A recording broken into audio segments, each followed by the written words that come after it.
Hi ಸ್ನೇಹಿತರೆ, welcome to my target YouTube channel. ಸ್ನೇಹಿತರೆ, ಇವತ್ತಿನ ಈ ಬ್ಯೂಟಿಫುಲ್ ತರಗತಿ ಯಾವತ್ತಪ್ಪ ಅಂತಂದ್ರೆ ಅಕ್ಟೋಬರ್ ತಿಂಗಳಿನ ಸ್ಪರ್ಧಾ ವಿಜೇತದ ಮೊದಲನೇ ಭಾಗ ಇರ್ತದೆ. ಇದಕ್ಕಿಂತ ಮುಂಚೆ ಏನಪ್ಪ ಅಂತಂದ್ರೆ ಜನವರಿ, ಡಿಸೆಂಬರ್, ನವೆಂಬರ್ ತರಗತಿಗಳು ನಾನು ಅಪ್ಲೋಡ್ ಮಾಡಿದ್ದೀವಿ. ಸೊ ಹೋಗಿ ಅದು ನೋಡ್ಕೋಬೇಕಾಗ್ತದೆ. ನೋಡ್ರಿ, ಇವತ್ತಿನ ಈ ಒಂದು ತರಗತಿ ಅಕ್ಟೋಬರ್ ತಿಂಗಳಿನ ಮೊದಲನೇ ಭಾಗ. ಇದು ಮುಂಬರ್ತಕ್ಕಂತಹ DR ಆಗಲಿ ಅಥವಾ ಸಿವಿಲ್ PSIಗೆ ಅತಿ ಉಪಯುಕ್ತವಾದಂತಹ ಕ್ಲಾಸ್ ಆಗಿರ್ತದ. ಸ್ನೇಹಿತರೆ ನೋಡೋಣ, ಮೊದಲನೇ ಪ್ರಶ್ನೆ ಏನೈತೆ ನೋಡ್ರಿ.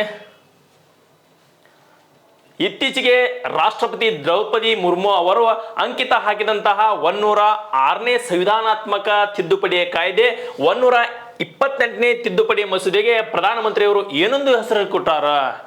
ಅದ್ಭುತವಾದಂತಹ ಪ್ರಶ್ನೆ ಐತೆ ನೋಡ್ರಿ. ಇದ ಏನಂದ್ರೆ ಪ್ರಶ್ನೆ ಒಳಗೆ ಯಾಡ್ದ ಒಂದು ವಿಷಯಗಳನ್ನ ತಿಳ್ಕೊಬಹುದು ನೀವು. ಇಲ್ಲಿ ಹೇಳಿದಾರೆ ಅವರು, ರಾಷ್ಟ್ರಪತಿ ದ್ರೌಪದಿ ಮುರ್ಮು ಅವರು 106ನೇ ಸಂವಿಧಾನಾತ್ಮಕ ತಿದ್ದುಪಡಿ ರೀ, 106ನೇ ಸಂವಿಧಾನಾತ್ಮಕ ತಿದ್ದುಪಡಿ ಜೊತೆಗೆ 128ನೇ ತಿದ್ದುಪಡಿ ಮಸೂದೆ, 128ನೇ ತಿದ್ದುಪಡಿ ಮಸೂದೆಗೆ ಪ್ರಧಾನಿಯವರು ಏನೆಂದ ಹೆಸರು ಕೊಟ್ಟಿದ್ದಾರೆ ಅಂತ ಹೇಳಿದಾರು. ಇಲ್ಲಿ ಆನ್ಸರ್ ನೋಡ್ರಿ, 106ನೇ ಸಂವಿಧಾನಾತ್ಮಕ ತಿದ್ದುಪಡಿಯ ಕಾಯ್ದೆ 2023 ಆಗಿದೆ. ನಾರಿ ಶಕ್ತಿ ವಂದನಾ ಅಧಿನಿಯಮ 128ನೇ ತಿದ್ದುಪಡಿಯ ಮಸೂದೆ. ಆನ್ಸರ್ ಸಿಕ್ತೈತೆ ಅನ್ಕೋತ ನಾನು ನಿಮಗೆ ಹೆಸರು ಏನಂತ ಕೊಟ್ಟಿದ್ದಾರೆ ಅಂದ್ರೆ ಆನ್ಸರ್ ಎಲ್ಲರಿಗೂ ಗೊತ್ತಿರ್ತದೆ. ನೋಡ್ರಿ, ನಾರಿ ಶಕ್ತಿ ವಂದನಾ ಅಧಿನಿಯಮ ನೋಡ್ರಿ ಏನದ. ಕೇಂದ್ರ ಕಾನೂನು ಸಚಿವ ಆದಂತಹ ಅರ್ಜುನ್ ರಾಮ್ ಮೇಘವಾಲ್ ಅವರು ಏನ್ ಮಾಡಿದ್ರಪ್ಪ ಅಂದ್ರೆ ಲೋಕಸಭೆಯಲ್ಲಿ ಸಂವಿಧಾನದ 128ನೇ ತಿದ್ದುಪಡಿಯ ಮಸೂದೆ ಮತ್ತು ಈ ಮಸೂದೆಯನ್ನ ಪ್ರಧಾನಿ ನರೇಂದ್ರ ಮೋದಿ ಅವರು ನಾರಿ ಶಕ್ತಿ ವಂದನಾ ಅಧಿನಿಯಮ, ನೋಡ್ರಿ ಪ್ರಧಾನಿ ನರೇಂದ್ರ ಮೋದಿ ಅವರು ನಾರಿ ಶಕ್ತಿ ವಂದನಾ ಅಧಿನಿಯಮ ಎಂದು ಹೆಸರನ್ನು ನೀಡಿದ್ದಾರೆ. ಈ ಮೂಲಕ ಏನಾಗ್ತದಪ್ಪ ಅಂದ್ರೆ ಲೋಕಸಭೆಯಲ್ಲಿ 455 ಮಂದಿ ಮತ ಚಲಾಯಿಸಿದರು ಮತ್ತು ರಾಜ್ಯಸಭೆಯಲ್ಲಿ 215 ಮಂದಿ ಸದಸ್ಯರು ಮತ ಚಲಾಯಿಸಿ ಈ ಮೂಲಕ ಸಂಸತ್ತಿನ ಎರಡೂ ಸದನಗಳಲ್ಲಿ ಮಹಿಳಾ ಮೀಸಲಾತಿಯ ಮಸೂದೆಯು ಅಂಗೀಕಾರಗೊಂಡಿತು. ಹೌದಲ್ರಿ, ಮಹಿಳಾ ಮೀಸಲಾತಿಯ ಒಂದು ಮಸೂದೆಯ ಅಂಗೀಕಾರಗೊಂಡಿತು. ಈ ಮೂಲಕ ಈ ಮಸೂದೆಯು ಹೊಸ ಸಂಸತ್ ಭವನದಲ್ಲಿ ಇಂಪಾರ್ಟೆಂಟ್ ರೀ. ಹೊಸ ಸಂಸತ್ ಭವನ ಏನು ಕಟ್ಟಿದೀವಲ್ಲ, ಈ ಒಂದು ಸಂಸತ್ ಭವನದಾಗ ವಿಶೇಷ ಅಧಿವೇಶನದಲ್ಲಿ ಅಂಗೀಕಾರಗೊಂಡಂತಹ ಮೊದಲ ಮಸೂದೆ ಯಾವ್ದಾಗೈತಿ? ಈ ಆಗೈತ್ರಿ, ಅದು ನಾರಿ ಶಕ್ತಿ ವಂದನಾ ಅಧಿನಿಯಮ. ಈ ಒಂದು ಮಸೂದೆ ಪಾಸ್ ಆಗೈತ್ರಿ, ಗೊತ್ತಾಗಬೇಕು. 128ನೇ ಸಂವಿಧಾನಾತ್ಮಕ ತಿದ್ದುಪಡಿ ಮಸೂದೆಗೆ ರಾಷ್ಟ್ರಪತಿ ದ್ರೌಪದಿ ಮುರ್ಮು ಅವರ ಅಂಕಿತ ಹಾಕಿದಾರು. ಓಕೆ, ಈ ನಿಟ್ಟಿನೊಳಗೆ ಇದು ಆನ್ಸರ್ ನಿಮಗೆ ಗೊತ್ತಾಯ್ತು ಅಂತ ಅನ್ಕೋತೇನ್ರಿ ನಾನು, ಹೌದಲ್ಲ. ನೆಕ್ಸ್ಟ್ ಪ್ರಶ್ನೆ ಏನೈತಿ ನೋಡ್ರಿ. ನೆಕ್ಸ್ಟ್ ಪ್ರಶ್ನೆ ನೋಡ್ರಿ ಏನದ. 2023ರ ಅಂತಾರಾಷ್ಟ್ರೀಯ ಪ್ರಜಾಪ್ರಭುತ್ವ ದಿನದ ಅಂಗವಾಗಿ ಸಂವಿಧಾನದ ಪೀಠಿಕೆಯನ್ನು ವಾಚಿಸುವ ರಾಜ್ಯ ಸರ್ಕಾರ ಮಹತ್ವಾಕಾಂಕ್ಷಿ ಕಾರ್ಯಕ್ರಮ ಹಮ್ಮಿಕೊಂಡಿತ್ತು. ಹೌದಲ್ಲ, ಇದೊಂದು ಪೀಠಿಕೆಯನ್ನು, ಸಂವಿಧಾನದ ಪೀಠಿಕೆಯನ್ನು ವಾಚಿಸ್ತಕ್ಕಂಥ ಒಂದು ಕಾರ್ಯಕ್ರಮವನ್ನ ರಾಜ್ಯ ಸರ್ಕಾರ ಹಮ್ಮಿಕೊಂಡಿತ್ತು. ಅಂತಾರಾಷ್ಟ್ರೀಯ ಪ್ರಜಾಪ್ರಭುತ್ವ ದಿನವನ್ನು ಯಾವಾಗ ಆಚರಿಸ್ತಾರ? ಈ ಒಂದು ಅಂತಾರಾಷ್ಟ್ರೀಯ ಪ್ರಜಾಪ್ರಭುತ್ವ ದಿನದಿಂದ ಸಂವಿಧಾನದ ಪೀಠಿಕೆಯನ್ನು ವಾಚಿಸ್ಬೇಕಂತ ಅನ್ಕೊಂಡಿದ್ವಲ್ಲ, ಹಂಗಾರೆ ಅಂತಾರಾಷ್ಟ್ರೀಯ ಪ್ರಜಾಪ್ರಭುತ್ವ ದಿನವನ್ನ ಯಾವಾಗ ಆಚರಿಸ್ತಾರ ಅಂದ್ರೆ ನೋಡ್ರಿ, ಸೆಪ್ಟೆಂಬರ್ 15ರಂದು ಆಚರಿಸ್ತಾರ್ರಿ. ಹೌದಲ್ರಿ, ಸೆಪ್ಟೆಂಬರ್ 15ರಂದು ಆಚರಿಸ್ತಾರ ಅಂತಾರಾಷ್ಟ್ರೀಯ ಪ್ರಜಾಪ್ರಭುತ್ವ ದಿನವನ್ನ. ಭಾರತ ಸಂವಿಧಾನ ಪೀಠಿಕೆ ಜಾಗತಿಕ ವಾಚನ ಕಾರ್ಯಕ್ರಮ ಹೆಸರು ಹೆಂಗ್ ಕೊಟ್ಟಾರ ನೋಡ್ರಿ, ಜಾಗತಿಕ ಸಂವಿಧಾನದ ಪೀಠಿಕೆಯ ಜಾಗತಿಕ ವಾಚನ ಕಾರ್ಯಕ್ರಮ ರೀ. ಏನಾಗ್ತೈತಿ ಇಲ್ಲಿ ಅಂತಂದ್ರೆ ಸೆಪ್ಟೆಂಬರ್ 15ರಂದು 2023 ಸೆಪ್ಟೆಂಬರ್ 15ರಂದು ಅಂತಾರಾಷ್ಟ್ರೀಯ ಪ್ರಜಾಪ್ರಭುತ್ವ ದಿನವನ್ನು ಆಚರಿಸಲಾಯಿತು. ಈ ದಿನದ ಅಂಗವಾಗಿ ಈ ಒಂದು ದಿನದ ವಿಶೇಷ ಸಂದರ್ಭದಲ್ಲಿ ಏನ್ ಮಾಡಿದಪ್ಪ ಅಂದ್ರೆ ಕರ್ನಾಟಕ ಸರ್ಕಾರವು ವಿಧಾನಸಭೆಯಲ್ಲಿ ಆಯೋಜಿಸಲಾಗಿದ್ದು ಭಾರತದ ಸಂವಿಧಾನ ಪೀಠಿಕೆಯ ಜಾಗತಿಕ ವಾಚನ ಕಾರ್ಯಕ್ರಮವನ್ನು ಸಂವಿಧಾನದ ಪೀಠಿಕೆ ಓದುವ ಮೂಲಕ ಮುಖ್ಯಮಂತ್ರಿ ಸಿದ್ದರಾಮಯ್ಯ ಅವರು ಏನ್ ಮಾಡಿರಪ್ಪ ಅಂದ್ರೆ ಉದ್ಘಾಟನೆ ಮಾಡಿರು.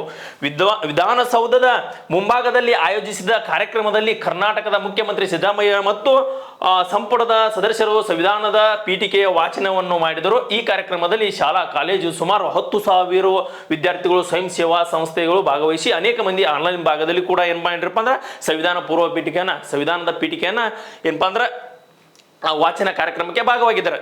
ಆದ್ರೆ ಏನ್ ಇಂಪಾರ್ಟೆಂಟ್ ಅಂದ್ರೆ ವಿಶ್ವ ದಾಖಲೆ ನಿರ್ಮಿಸಿದ್ರಿ. ಈ ಒಂದು ಸಂವಿಧಾನ ಪೀಠಿಕೆಯ ವಾಚನವು ವಿಶ್ವ ದಾಖಲೆಗೆ ನಿರ್ಮಿಸಿದೆ. ಅಂತಾರಾಷ್ಟ್ರೀಯ ಪ್ರಜಾಪ್ರಭುತ್ವ ದಿನವೊಂದು ಅಂಗವಾಗಿ ಸಂವಿಧಾನದ ಪೀಠಿಕೆಯು ವಾಚಿಸುವ ರಾಜ್ಯ ಸರ್ಕಾರ ಮಹತ್ವಾಕಾಂಕ್ಷೆಯ ಕಾರ್ಯಕ್ರಮ ವಿಶ್ವ ದಾಖಲೆಯವನ್ನ ಮೂಡ್ಯದ. ಹೇಳಿದನಲ್ಲ ನಿಮಗೆ, ಅಂತಾರಾಷ್ಟ್ರೀಯ ಪ್ರಜಾಪ್ರಭುತ್ವ ದಿನ ಯಾವಾಗಪ್ಪ? ಇಲ್ಲಿ ನೋಡ್ರಿ, ಸೆಪ್ಟೆಂಬರ್ 25. ಎಷ್ಟು ಸಾಕು. ಇದು ಒಂದು ಆಚರಿಸಿದ್ದ ಒಂದು ಸಂದರ್ಭದಾಗ ವರ್ಲ್ಡ್ ಬುಕ್ ಆಫ್ ರೆಕಾರ್ಡ್ಸ್ ಏನಾಗೈತಿ ಅಂದ್ರೆ ಸೇರೈತ್ರಿ ಈ ಒಂದು ಕಾರ್ಯಕ್ರಮ. ಎಷ್ಟು ಸಾಕು ಅನ್ಕೊಂತ ಭಾಳ ಆಯ್ತದ. 2023 G20 ಈ G20 COP28 ಇವು ಏನದವ ಬ್ಯಾಡ ಅಂದ್ರು ಎಕ್ಸಾಮ್ದಾಗ ಕ್ವಶನ್ ಬರುವಂಥ ಸಂಭವ ಇರ್ತಾವ. ಸುಮ್ಮನೆ ನೋಡ್ರಿ 2023 G20 ಒಕ್ಕೂಟದ 18ನೇ ಶೃಂಗಸಭೆ ಭಾರತದ ನವದೆಹಲಿ ಪ್ರಗತಿ ಮೈದಾನದಲ್ಲಿ ನಡೆದಿದ್ದು. ಆನ್ಸರ್ ಎಲ್ಲಿ ನಡೆದೈತೆ ಕೇಳಿದ್ರೆ ಆನ್ಸರ್ ಎಲ್ಲಿ ಐತೆ? ಪ್ರಗತಿ ಮೈದಾನ ಎಲ್ಲೈತಿ? ನವದೆಹಲಿ ಆಗೈತೆ ನಡೆದಿದ್ದು. ಇದರ ಧ್ಯೇಯವಾಕ್ಯ ಏನಾಗಿತ್ತು? ಯಾವುದರ ಧ್ಯೇಯವಾಕ್ಯ? ಈ ಒಂದು ಪ್ರಗತಿ ಮೈದಾನದಲ್ಲಿ ನಡೆದಂತಹ 18ನೇ ಶೃಂಗಸಭೆಯ G20 ಒಕ್ಕೂಟದ ಇದರ ಧ್ಯೇಯವಾಕ್ಯ ಏನಾಗಿತ್ತು ನೋಡ್ರಿ. ಒಂದು ವರ್ಷ ಆತ ಅದನ್ನ ಹೇಳ್ಕೊತ ಬಂದೀವಿ ನಾವು. ಧ್ಯೇಯವಾಕ್ಯ ಏನಾಗಿತ್ತು ಅಂದ್ರೆ ಹೇಳಕ್ಕೆ ಏನಾಗುತ್ತೆ ಎಲ್ಲರಿಗೂ ಗೊತ್ತಿರ್ತದ. ಆದ್ರೂ ಸ್ವಲ್ಪ ನೋಡ್ಕೊತ ಹೋಗೋಣ. ಇಲ್ಲಿ G20 ಒಕ್ಕೂಟದ 18ನೇ ಶೃಂಗಸಭೆ ಭಾರತದ ನವದೆಹಲಿಯ ಭಾರತ ಮಂಟಪಂದಲ್ಲಿ ನಡೀತದ. ನೋಡ್ರಿ ಏನ್ ಹೇಳ್ತೀನಿ ಇಲ್ಲಿ, ಭಾರತದ ನವದೆಹಲಿ ಪ್ರಗತಿ ಮೈದಾನದಲ್ಲಿರುವ ಭಾರತ ಮಂಟಪಂ ಅಂತಾರಾಷ್ಟ್ರೀಯ ಪ್ರದರ್ಶನ ಕನ್ವೆನ್ಷನ್ ಕೇಂದ್ರದಲ್ಲಿ G20 ಒಕ್ಕೂಟದ 18ನೇ ಶೃಂಗಸಭೆಯು ಒಂದು ಭೂಮಿ, ಹೌದಲ್ಲ, ಒಂದು ಭೂಮಿ, ಒಂದು ಕುಟುಂಬ, ಒಂದು ಭವಿಷ್ಯ ಅಥವಾ ವಸುದೈವ ಕುಟುಂಬಕಂ ಎಂಬ ಒಂದು ಧ್ಯೇಯ ವಾಕ್ಯದೊಂದಿಗೆ ಏನ್ ಮಾಡಿರಪ್ಪ ಅಂತಂದ್ರೆ ಈ ಒಂದು 18ನೇ ಶೃಂಗಸಭೆಯು G20ಯ 18ನೇ ಶೃಂಗಸಭೆಯು ಏನಾಗುತ್ತಪ್ಪ ಅಂದ್ರೆ ನಡೀತದೆ ಸ್ನೇಹಿತರೆ. ಗೊತ್ತಿರ್ಬೋದು ನಿಮ್ಗೆ. ನೋಡ್ರಿ ಮೊದಲ ಬಾರಿ G20ಯ ಒಕ್ಕೂಟದ ಅಧ್ಯಕ್ಷ ವಹಿಸಿದಂತಹ ಭಾರತ, ಇದು ಚೊಚ್ಚಲ ಬಾರಿಯಾಗಿ ಅಧ್ಯಕ್ಷ ವಹಿಸಿದಂತಹ ಒಂದು ಸಭೆ ಆಗಿರ್ತದ್ರಿ ಸ್ನೇಹಿತರೆ. ಇದ್ರ ಬಗ್ಗೆ ಎಲ್ಲರೂ ಏನಪ್ಪಾ ಅಂತಂದ್ರೆ ನ್ಯೂಸ್ದಾಗ ಕೇಳ್ತೀರಿ, ಪೇಪರ್ದಾಗ ಓದಿರ್ತೀರಿ. ಇನ್ನೊಂದು ಇಂಪಾರ್ಟೆಂಟ್ ಏನಂದ್ರೆ ಇಲ್ಲಿ ನೋಡ್ರಿ, ಭಾರತದಲ್ಲಿ G20 ಒಕ್ಕೂಟದ ಶೆರ್ಪಾ ಆಗಿ ಶ್ರೇಷ್ಠ ಅರ್ಥಶಾಸ್ತ್ರಜ್ಞ ಆದಂತಹ ಅಮಿತಾಬ್ ಕಾಂತ್ ಅವರು ಏನಾಗಿದ್ರು ಅಂದ್ರೆ ಕಾರ್ಯನಿರ್ವಹಿಸಿದ್ದರು. ಯಾರು? ಅಮಿತಾಬ್ ಕಾಂತ್ ಅವರು ಇದರ ಶೆರ್ಪಾ ಆಗಿದ್ರಿ, ಹೌದಲ್ರಿ. ನೆಕ್ಸ್ಟ್ ನೋಡೋಣ ನೀನು G20 ನೋಡ್ರಿ, ಜಾಗತಿಕ ಜೈವಿಕ ಇಂಧನ ಮೈತ್ರಿಕೂಟ ನವದೆಹಲಿ ಘೋಷಣೆ ಪ್ರಮುಖ ಅಂಶರಿದ ನವದೆಹಲಿಯ ಘೋಷಣೆ. ಇದು ಯಾವುದರ ಉದ್ದೇಶವಾಗಿತ್ತು? ಈ ನವದೆಹಲಿಯ ಘೋಷಣೆ ಏನನ್ನ ಒಳಗೊಂಡದ, ಎದ್ರ ಸಲುವಾಗಿ ನವದೆಹಲಿ ಘೋಷಣೆಯನ್ನ ಮಾಡ್ತಾರಂತ ನೋಡ್ರಿ. ವಿಶ್ವದಾದ್ಯಂತ 20% ಎಥೆನಾಲ್ ಮಿಶ್ರಿತ ಪೆಟ್ರೋಲ್ ಬಳಕೆ ಹೆಚ್ಚಿಸುವ ಜಾಗತಿಕ ಜೈವಿಕ ಇಂಧನ ಮೈತ್ರಿಕೂಟ ರಚನೆಯ ಘೋಷಣೆ ಇದಾಗಿದೆ. ಯಾವ್ದಪ್ಪ ಅಂತಂದ್ರೆ ಈ ದೆಹಲಿ ಘೋಷಣೆ ನೋಡ್ರಿ. ನವದೆಹಲಿ ಘೋಷಣೆ ಅಂತ ಕೊಟ್ಟಕಿಸಿಂದ ಇದರ ಪ್ರಮುಖ ಉದ್ದೇಶ ಏನಾಗಿದೆ ಕೊಟ್ರ ನೋಡ್ರಿ, 20% ಎಥೆನಾಲ್ ಮಿಶ್ರಿತ ಪೆಟ್ರೋಲ್ ಬಳಕೆ ಹೆಚ್ಚಿಸುವ ಜಾಗತಿಕ ಜೈವಿಕ ಇಂಧನ ಮೈತ್ರಿಕೂಟ ರಚನೆಯ ಘೋಷಣೆ ಇದಾಗಿರ್ತದ. ಅದೇ ರೀತಿ ನೆಕ್ಸ್ಟ್ ಕ್ವಶನ್ ನೋಡ್ರಿ, ಏನದ ನೆಕ್ಸ್ಟ್ ಕ್ವಶನ್ ಅಂತ, ಭಾರತೀಯ ಚಿತ್ರರಂಗದ ಅತ್ಯುನ್ನತ ಗೌರವವಾದಂತಹ ನೋಡ್ರಿ, ಭಾರತೀಯ ಚಿತ್ರರಂಗದ ಅತ್ಯುತ್ತಮ ಗೌರವವಾದ 2021ನೇ ಸಾಲಿನ ದಾದಾ ಸಾಹೇಬ್ ನೋಡ್ರಿ ದಾದಾ ಸಾಹೇಬ್ ಪಾಲ್ಕೆ ಪ್ರಶಸ್ತಿಯನ್ನ ಆಯ್ಕೆಯಾದವರು ಯಾರು ಐತ್ರಿ? ದಾದಾ ಸಾಹೇಬ್ ಪಾಲ್ಕೆ ಪ್ರಶಸ್ತಿ 2021ರ ದಾದಾ ಸಾಹೇಬ್ ಪಾಲ್ಕೆ ಪ್ರಶಸ್ತಿಯ ವಿಜೇತರು ಯಾರಿದ್ದಾರೆ ನೋಡ್ರಿ. ಇಲ್ಲಿ 2021ರ ಸಾಲಿನ ದಾದಾ ಸಾಹೇಬ್ ಪಾಲ್ಕೆ ಜೀವಮಾನ ಸಾಧನೆಯ ಪ್ರಶಸ್ತಿಯನ್ನ ಬಾಲಿವುಡ್ ನಟಿಯಾದಂತಹ ವಹೀದಾ ರೆಹಮಾನ್ ಅವರಿಗೆ ಬಂದದ. ಸ್ವಲ್ಪ ಇಲ್ಲಿ ನೋಡೋಣ. ಭಾರತೀಯ ಚಿತ್ರರಂಗದ ಅತ್ಯುನ್ನತವಾದಂತಹ ಗೌರವಕ್ಕೆ ಪಾದಂತಹ ದಾದಾ ಸಾಹೇಬ್ ಪಾಲ್ಕೆ ಪ್ರಶಸ್ತಿಯ ಬಾಲಿವುಡ್ ನಟಿ ಆದಂತಹ 85 ವರ್ಷದ ವಹೀದಾ ರೆಹಮಾನ್ ಅವರಿಗೆ ಆಯ್ಕೆಯಾಗಿದ್ದಾರೆ, ಹೌದಲ್ರಿ. ನಾರಿ ಶಕ್ತಿ ನೋಡ್ರಿ, ನಾರಿ ಶಕ್ತಿ ವಂದನಾ ಅಧಿನಿಯಮ ಮಹಿಳಾ ಸಬಲೀಕರಣ ಮಹಿಳಾ ಮೀಸಲಾತಿ ಮಸೂದೆಯ ಅಂಗೀಕಾರವಾದ ವರ್ಷದಲ್ಲಿಯೇ ಬಾಲಿವುಡ್ನ ಹಿರಿಯ ನಟಿಯಾದಂತಹ ಇವರು ಭಾರತೀಯ ಚಿತ್ರರಂಗದ ಕ್ಷೇತ್ರದಲ್ಲಿ ಅತ್ಯುನ್ನತವಾದಂತಹ ಒಂದು ಪ್ರಶಸ್ತಿಗೆ ಆಯ್ಕೆಯಾಗಿರುವುದು ಅವರ ಜೀವಮಾನ ಸಾಧನೆಯೇ ಸಲ್ಲಿಸುತ್ತಿರುವ ಗೌರವವಾಗಿದೆ. ಮಹಿಳಾ ಜೀವಮಾನ ಸಲ್ಲಿಸತಕ್ಕಂಥ ಒಂದು ಗೌರವಕ್ಕೆ ಪಾತ್ರರಾಗಿದ್ದಾರೆ ಅಂತ ಹೇಳ್ಬೋದು. ಆನ್ಸರು ವಹೀದಾ ರೆಹಮಾನ್ ಆಗಿರ್ತಾರೆ. ದಾದಾ ಸಾಹೇಬ್ ಪಾಲ್ಕೆ ಪ್ರಶಸ್ತಿ 2021 ರೀ. ಇದು 24 ನೆನ್ಪಿಡ್ರಿ, 21 ಅಲ್ಲಿ ತನಕ ಇದೊಂದು ಪುರಸ್ಕಾರ ಆಗಿರ್ತೀರಿ.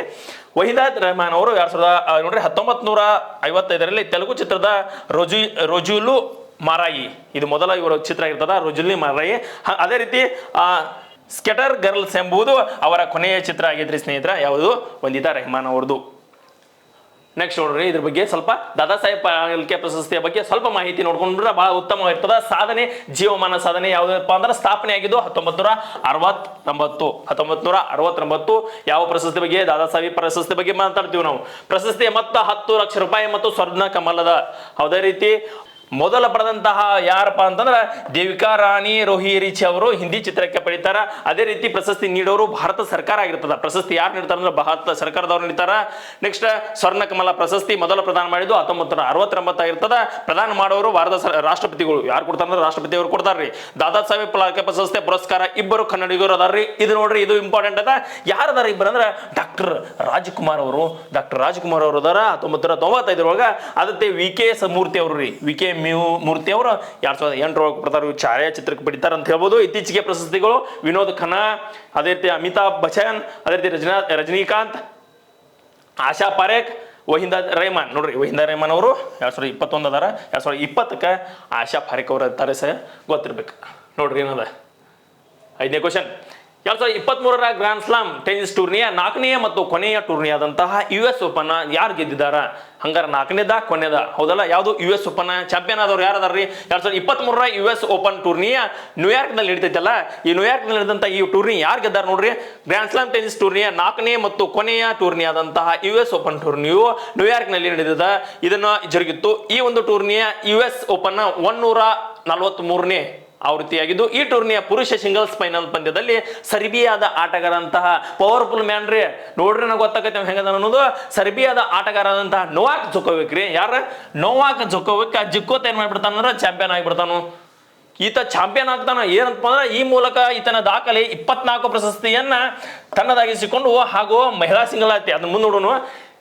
24 ಪ್ರಶಸ್ತಿಯನ್ನ ಗೆಲ್ತಾನ್ರಿ ಗ್ರ್ಯಾಂಡ್ ಸ್ಲಾಮ್. 24 ಗ್ರ್ಯಾಂಡ್ ಸ್ಲಾಮ್ ಗೆದ್ದಂತಹ ವ್ಯಕ್ತಿ ಯಾರಪ್ಪ ಅಂದ್ರೆ ನೋವಾಕ್ ಜೊಕೋವಿಕ್ ರೀ. ಗೊತ್ತಿರಲಿ ಸ್ವಲ್ಪ ನೋವಾಕ್ ಜೊಕೋವಿಕ್ನ ಬಗ್ಗೆ ಹೇಳೋಣ ಅಂದ್ರೆ, ಯಾರನ್ನ ಸೋಲಿಸಿ ಅಂದ್ರೆ ರನ್ನರ್ ಯಾರಾದ್ರು ಇವ್ರು ಗೆದ್ದಾರಂದ್ರೆ ಇನ್ನೊಬ್ಬ ಸೋತಾರು ಇರ್ಬೇಕಲ್ಲ.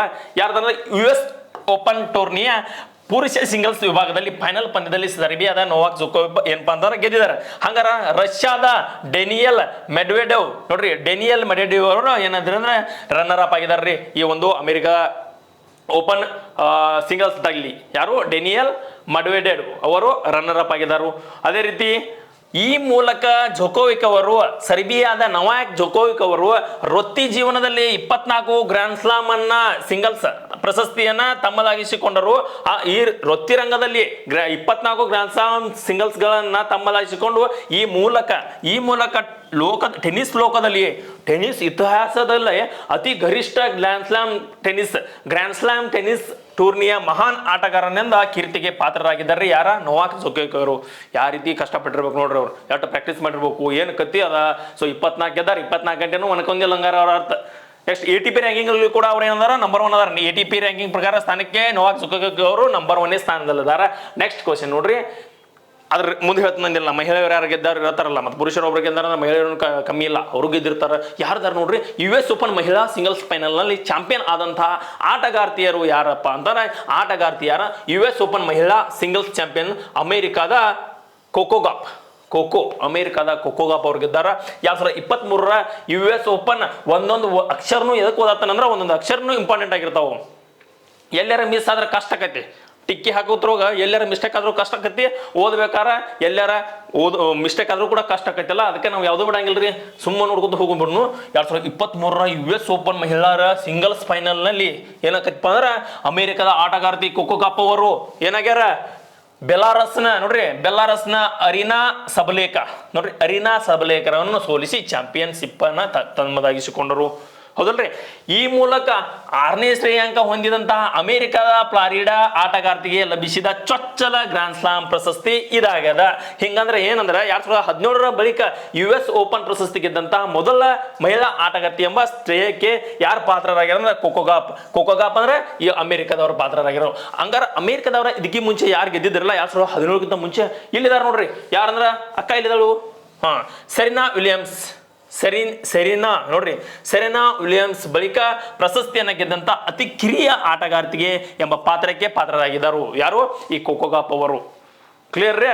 ಹಂಗಾರ ಸೆರೆನಾ ವಿಲಿಯಮ್ಸ್ ಬಳಿಕ ಪ್ರಶಸ್ತಿ ಗೆದ್ದಂತ ಅತಿ ಕಿರಿಯ ಆಟಗಾರ್ತಿ ಕೋಕೋ ಗಾಪ್ ಆಗಿರ್ತಾರ. ನೆಕ್ಸ್ಟ್ ನೋಡ್ರಿ ಏನದ, ಏಷ್ಯಾದ ಅತಿ ದೊಡ್ಡ ತಂತ್ರಜ್ಞಾನ ಶೃಂಗಸಭೆ ಎಲ್ಲಿ ನಡೆಯಿತು? ಏಷ್ಯಾದ ಅತಿ ದೊಡ್ಡ ತಂತ್ರಜ್ಞಾನ ಅಂತ ಶೃಂಗಸಭೆಯು ಎಲ್ಲಿ ನಡೆದದ ಅಂತಂದ್ರ ಬೆಂಗಳೂರದಾಗ ನಡೆದತ್ರಿ. ನಮ್ಮ ಹೆಮ್ಮೆಯ ಬೆಂಗಳೂರದಲ್ಲಿ ನಡೀತದ.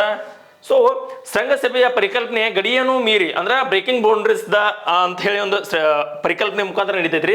ಏಷ್ಯಾದ ಅತಿ ದೊಡ್ಡ ತಂತ್ರಜ್ಞಾನ ಶೃಂಗಸಭೆಯು ಎಂದೇ ಖ್ಯಾತ ಆದಂತಹ ಬೆಂಗಳೂರು ತಂತ್ರಜ್ಞಾನ ಶೃಂಗಸಭೆಯು ಏನಪ್ಪಾ ಅಂದ್ರ BTS 2023 ಬೆಂಗಳೂರಿನ ಅರಮನೆ ಮೈದಾನದಲ್ಲಿ ನಡೆಸಲಾಯಿತ್ರಿ. ಹೌದಲ್ಲ? ಇದರ ಉದ್ದೇಶ ಏನಾಗಿತ್ತು ಅಂದ್ರೆ ಗಡಿಗಳನ್ನು ಮೀರಿ ಬ್ರೇಕಿಂಗ್ ಬೌಂಡ್ರೀಸ್ ಎಂಬ ಪರಿಕಲ್ಪನೆ ಮೂಲಕ ಇದೆ ಏನಂತಂದ್ರೆ ನಡೀತದ್ರಿ. ಯಾವುದು? ತಂತ್ರಜ್ಞಾನ ಶೃಂಗಸಭೆ. ಓಕೆ, ಇಷ್ಟು ಗೊತ್ತಿದ್ರೆ ಸಾಕಿದ್ರ ಬಗ್ಗೆ. 2023ರ 5ನೇ ವಿಶ್ವ ಕಾಫಿ ಸಮ್ಮೇಳನ ಯಾವ ನಗರದಲ್ಲಿ ನಡೆಯಿತು? ವಿಶ್ವ ಕಾಫಿ ಸಮ್ಮೇಳನ ಯಾವ ನಗರದಲ್ಲಿ ನಡೆದ ಅಂತ ಕೇಳಿದಾನು. ಹಂಗಾರ ಯಾರು ನಡೆದಾರ, ಯಾವ ನಗರದಲ್ಲಿ ನಡೆದತ್ತೆ ಅಂದ್ರೆ 2023ರ ಸೆಪ್ಟೆಂಬರ್ನಲ್ಲಿ 5ನೇ ವಿಶ್ವ ಕಾಫಿ ಸಮ್ಮೇಳನ ಬೆಂಗಳೂರದಾಗ, ಇದು ಬೆಂಗಳೂರದಾಗ ನಡೆದ. ಇಂಥ ದೊಡ್ಡ ದೊಡ್ಡ ಏನಂದ್ರೆ ಬೆಂಗಳೂರದಾಗ ನಡೀತಾವ. ಏನೂ ಓದಿರ್ಲಿಲ್ಲ ಅಂದ್ರೆ ಬೆಂಗಳೂರತ್ತು ಹಾಕಿ ಬರೋದು. ಟೈಮ್ ಚಲೋ ಐತಂದ್ರೆ ನಮ್ಗೆ ಮಾರ್ಕ್ಸ್ ಬರ್ತೈತಿ, ಇಲ್ಲಂದ್ರೆ ಇಲ್ಲ ಹೋತ್ ಅನ್ನೋದು. ಮತ್ತು ಅದ್ರ ಜೊತೆ 0.25 ತೊಗೊಂಡು ಹೋಗೈತಿ. ಮತ್ತದ ಅದು ಒಂದು ಹೋಗಂಗಿಲ್ಲ. ಭಾರತೀಯ ಕಾಫಿ ಮಂಡಳಿಯ ಕೇಂದ್ರ ವಾಣಿಜ್ಯ ಮತ್ತು ಕೈಗಾರಿಕಾ ಸಚಿವಾಲಯದ ವತಿಯಿಂದ ಯಾರಿಂದ ನಡೆಸ್ತಾರ? ಅದು ಇಂಪಾರ್ಟೆಂಟ್ ರೀ. ಭಾರತೀಯ ಕಾಫಿ ಮಂಡಳಿ ಮತ್ತು ಕೇಂದ್ರ ವಾಣಿಜ್ಯ ಮತ್ತು ಕೈಗಾರಿಕಾ ಸಚಿವಾಲಯದವರು ನಡೆಸ್ತಾರ. ಹೌದಲ್ಲ? ಇದು ನಡೆಸಿದ್ರು, 4 ದಿನಗಳ ಕಾಲ ನಡೆಸಿದ್ರು. ಎಲ್ಲಿ ನಡೆಸಿದ್ರು? ಬೆಂಗಳೂರದಾಗ ನಡೆಸಿದ್ರು, ಅರಮನೆ ಮೈದಾನದಾಗ ನಡೆಸಿದ್ರು. ಸೊ ಏನನ್ನ ಇದ್ರೊಳಗ ಏನು ಇಂಪ್ರೂವ್ಮೆಂಟ್ ಮಾಡ್ಕೊಂಡ್ರು ಅಂದ್ರೆ ಬಿಸ್ನೆಸ್ ಟು ಬಿಸ್ನೆಸ್. ನೋಡ್ರಿ, ಬಿಸ್ನೆಸ್ ಟು ಬಿಸ್ನೆಸ್ ಒಂದು ಕಾಫಿ ಸಮ್ಮೇಳನ ವಸ್ತು ಪ್ರದರ್ಶನ ಉದ್ಘಾಟನೆ ಮಾಡಿದ್ರು. ಬಿಸ್ನೆಸ್ ಟು ಬಿಸ್ನೆಸ್ ಎಂಬ ಉದ್ದೇಶವನ್ನು ಹೊಂದಿತ್ತು. ಬಿಸ್ನೆಸ್ ಹೆಂಗ್ ಮಾಡೋದು, ಏನ್ ಮಾಡೋದು ಅಂತ ಹೊಂದಿತ್ತು. ಇದ್ರೊಳಗ ಏನ್ ಇಂಪಾರ್ಟೆಂಟ್ ಅಂದ್ರೆ ಇನ್ನೊಂದ್ ಸ್ವಲ್ಪ ನೋಡ್ರಿ, ಇಲ್ಲಿ ಭಾರತದ ಕಾಫಿ ಉತ್ಪಾದನೆಯಲ್ಲಿ ಹೆಂಗ್ ಕೊಟ್ಟ ನೋಡ್ರಿ. ಇಲ್ಲಿ ಭಾರತದ ಕಾಫಿ ಉತ್ಪಾದನೆಯಲ್ಲಿ ಕರ್ನಾಟಕದ ಕೊಡಗು ಶೇಕಡ 70% ಅಂದ್ರೆ ಅತಿ ಹೆಚ್ಚಲ್ರಿ. ಶೇಕಡ 70% ಕಾಫಿಯನ್ನ ಗುಣಮಟ್ಟದ ಕಾಫಿಯನ್ನ ರಾಜ್ಯದಲ್ಲಿ ಬೆಳೀತಾರೋ. ಇಲ್ಲಿ ಅದು ಪ್ರಸಿದ್ಧವಾಗಿ ಕೊಡಗದಲ್ಲಿ ಬೆಳೀತಾರ ಕೇಳಿ ಬಂತಲ್ಲಿ. ಹೌದಲ್ಲ? ಅದೇ ರೀತಿ ವಿಚಾರಗಳು, ನಾನಾ ರೀತಿ ಅಂತ ತತ್ವಜ್ಞಾನಿಗಳು ಬಂದಿದ್ರು, ನಾನಾ ರೀತಿ ಬಿಸ್ನೆಸ್ ಮ್ಯಾನ್ ಬಂದಿದ್ರು. ಸೊ ಏನ್ ಮಾಡ್ರ, ಕಾಫಿ ಬಗ್ಗೆ ಮಾತಾಡಿರ. ಅಲ್ಲಿ ಮಾತಾಡಿದ ನಂತರ ಏನಾತಂದ್ರ ಈ ಪ್ರದರ್ಶನದಲ್ಲಿ ಅರೇಬಿಕಾ ಮತ್ತು ರೊಬೆಸ್ಟಾ, ನೋಡ್ರಿ, ಅರೇಬಿಕಾ ಮತ್ತು ರೊಬೆಸ್ಟಾ ಎಂಬ ಹೆಸರಿನ ತೈಲ ಉತ್ಪನ್ನಗಳ ಮಾರುಕಟ್ಟೆಗೆ ಪರಿಚಯಿಸಿದರು. ತೈಲ, ಸೊ ಕಾಫಿಯ 2 ವಿಧಗಳಾಗಿರ್ತಾವಲ್ಲ, ರೊಬೆಸ್ಟಾ ಮತ್ತು ಅರೇಬಿಕಾ. ಇದರ ಬಗ್ಗೆ ಒಂದು ತೈಲನ್ನ ಮಾರುಕಟ್ಟೆಗೆ ಪ್ರದರ್ಶನ ಮಾಡಿದ್ರು. ಅಂತಾರಾಷ್ಟ್ರೀಯ ಕಾಫಿ ಮಂಡಳಿಯ ಪ್ರಸ್ತುತ 60 ವರ್ಷದ ಸಂದರ್ಭದಲ್ಲಿ ಇದೆ ಅಂತಾರಾಷ್ಟ್ರೀಯ ಕಾಫಿ ಸಮ್ಮೇಳನ. ಕರ್ನಾಟಕದ ಕಾಫಿ ನಾಡು ಗೊತ್ತದ, ಚಿಕ್ಕಮಗಳೂರಿದ್ರೆ ಸ್ವಲ್ಪ ಕಾಫಿ ಬಗ್ಗೆ ನೋಡ್ರಿ. ಇಲ್ಲಿ ಭಾರತದ ಅತಿ ಹೆಚ್ಚು ಚಹಾ ಸಂಜೆ ಚಹಾ ಆಸಾಮ್ದಾಗ ಕುಡಿತೀವಿ. ಆಹಾ ಅಂತ ಹೇಳಿ ಚಹಾ ಕುಡಿತೀವಲ್ಲ ಸಂಜೆಕ, ಆಸಾಮ್ದಾಗ್ರಿ. ಅದೇ ರೀತಿ ಭಾರತದ ಚಹಾದ ಬಂದರು ಕೋಲ್ಕತ್ತಾ. ವಿಶ್ವದ ಕಾಫಿ ಸಮ್ಮೇಳನ 5ನೇ ಆವೃತ್ತಿಯ ಧ್ಯೇಯವಾಕ್ಯ ಇದೇನು ನಡೆದಿಲ್ಲ, 5ನೇ ಧ್ಯೇಯವಾಕ್ಯ ವೃತ್ತಾತ್ಮಕ ಆರ್ಥಿಕತೆ ಮತ್ತು ಪುನರಾತ್ಮನ ಕೃಷಿಯ ಮೂಲಕ ಸುಸ್ಥಿರತೆ. ಈ ತರ ಒಂದು ಘೋಷವಾಕ್ಯ ಆಗಿರ್ತದೆ, ಇದು ಧ್ಯೇಯವಾಕ್ಯ ಇರ್ತದೆ. ಇದು 5ನೇ ಕಾಫಿ ಸಮ್ಮೇಳನ ಆಗಿರ್ತದ, ಬೆಂಗಳೂರದಾಗ ನಡೆದೈತಿ. ಹೌದಲ್ಲ? ನೆಕ್ಸ್ಟ್ ನೋಡೋಣ. 2022ನೇ ಸಾಲಿನ CSIR 2022ನೇ ಸಾಲಿನ CSIR ಶಾಂತಿ ಸ್ವರೂಪ ಶಾಂತಿ ಸ್ವರೂಪ ಪಟ್ನಾಗರ್ ಪ್ರಶಸ್ತಿಯನ್ನ ಯಾರಿಗೆ ಪ್ರದಾನ ಮಾಡಲಾಗಿತ್ತು? ಈ ಒಂದು ಪ್ರಶಸ್ತಿ ಕೊಡ್ತಾರೋ, ಯಾರು ಕೊಡ್ತಾರೋ, ಎದಕ್ಕೆ ಕೊಡ್ತಾರೋ, ಏನು ಸಾಧನೆ ಮಾಡಿದವ್ರು ಕೊಡ್ತಾರೋ ನೋಡ್ರಿ. ಸ್ವಲ್ಪ 2022ನೇ ಸಾಲಿನ CSIRನ ಶಾಂತಿ ಸ್ವರೂಪ ಪಟ್ನಾಗರ್ ಪ್ರಶಸ್ತಿಯನ್ನ ಪ್ರದಾನ ಮಾಡಿದಾರು. ಬೆಂಗಳೂರಿನ 400 ಮಂದಿ ಬಂದಾರ. ಹೌದ್ರಿ, ಬೆಂಗಳೂರದವ್ರು ಅಂದ್ರೆ ಕರ್ನಾಟಕದವ್ರು ಕೊಟ್ಟಿವಿ. ಅಂದ್ರೆ ಬೆಂಗಳೂರದವ್ರು 4 ಮಂದಿ ಕೊಟ್ಟಿವಿ. ಅಂದ್ರೆ ದೇಶದಾಗ ಭಾಳ ಮಂದಿ ಕೊಟ್ಟಾರ, ಆದ್ರೆ ನಮ್ಮ ಕರ್ನಾಟಕದವ್ರು ಇಂಪಾರ್ಟೆಂಟ್, ಅವ್ರನ್ನ ನೋಡ್ಕೊಂಡ್ಬಿಡೋನು. ಭಾರತದಲ್ಲಿ ವಿಜ್ಞಾನ ಮತ್ತು ತಂತ್ರಜ್ಞಾನಕ್ಕೆ ಸಂಬಂಧಿಸಿದಂತೆ ಮಹತ್ವದ ಕೊಡುಗೆ ನೀಡಿದ 45 ವರ್ಷದೊಳಗಿನ, ನೋಡ್ರಿ, 45 ವರ್ಷದೊಳಗಿನ ಯುವ ವಿಜ್ಞಾನಿಗಳಿಗೆ 45 ವರ್ಷ ಇರಬೇಕು, ಯುವ ವಿಜ್ಞಾನಿಗಳಾಗಿರ್ಬೇಕು. ವೈಜ್ಞಾನಿಕ ಮತ್ತು ಕೈಗಾರಿಕಾ ಸಂಶೋಧನಾ ಮಂಡಳಿಯ ಈ ಒಂದು ಪ್ರಶಸ್ತಿಯನ್ನ ಕೊಡ್ತದ. ಹೌದಲ್ರಿ? ವೈಜ್ಞಾನಿಕ ಮತ್ತು ಕೈಗಾರಿಕೆ ಇಲ್ಲಿ ನೋಡ್ರಿ. CSIR ಅಂದ್ರ council of scientific and industrial research.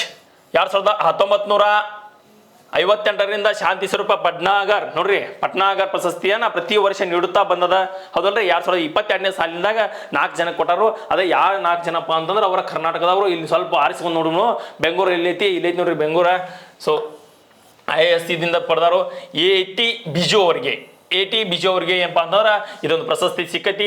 ರಸಾಯನ ವಿಜ್ಞಾನ ಒಂದು ವಿಭಾಗದ ಸಿಕ್ಕತಿ. ಅದೇ ರೀತಿ ಇನ್ನೊಬ್ಬರದ ನೋಡ್ರಿ, ಇಲ್ಲಿ ಯಾರಂದ್ರ ಅಪೂರ್ವ ಖರೆ ಅವರು ಗಣಿತ ವಿಜ್ಞಾನ ಕ್ಷೇತ್ರದಾಗ ಪಡೆದಾರು. ಯಾರಪ್ಪ ಅಂತಂದ್ರ ಅವರು ಬೆಂಗಳೂರದವ್ರಾಗಿರ್ತಾರ. ಅದೇ ರೀತಿ ಇಲ್ಲಿ ನೋಡ್ರಿ, ನೀರಜ್ ಕಾಯಲ್ ಅವರು ಕೂಡ ಏನಪ್ಪಾ ಅಂದ್ರೆ ಗಣಿತ ಕ್ಷೇತ್ರದಲ್ಲಿ ಪಡೆದಾರ. ಮೈಕ್ರೋಸ್ಕೋಪ್ ರಿಸರ್ಚ್ ಲ್ಯಾಬೊರೇಟರಿದಿಂದ ಬೆಂಗಳೂರದವ್ರು ಅದಾರ ಅವರು. ಮತ್ತು ಇವರ ಇಬ್ಬರು ಅದ್ರಲ್ರಿ, ಇಲ್ಲಿ ಆನಿಧ್ಯ ದಾಸ್ ಅವರು ಅದಾರ ನೋಡ್ರಿ. ಬೆಂಗಳೂರದಿಂದ ಪಡೆದಾರು. ಅವರು ಭೌತ ವಿಜ್ಞಾನದಿಂದ ಪಡೆದಿರ್ತಾರ. ಇವ್ರು 4 ಮಂದಿ ಸಾಕು. ನಮಗೆ ಕರ್ನಾಟಕದಿಂದ 4 ಮಂದಿ ಪಡೆದಿವಿ ಅಂತಂದ್ರೆ ಇಷ್ಟ ಆಗಿರ್ತದೆ. ನೆಕ್ಸ್ಟ್ ನೋಡೋಣ ಇದ್ರ ರಿಲೇಟೆಡ್ ಏನದ. ಮತ್ತು ಸೊ ಶಾಂತಿ ಸ್ವರೂಪ ಪಟ್ನಾಗರ್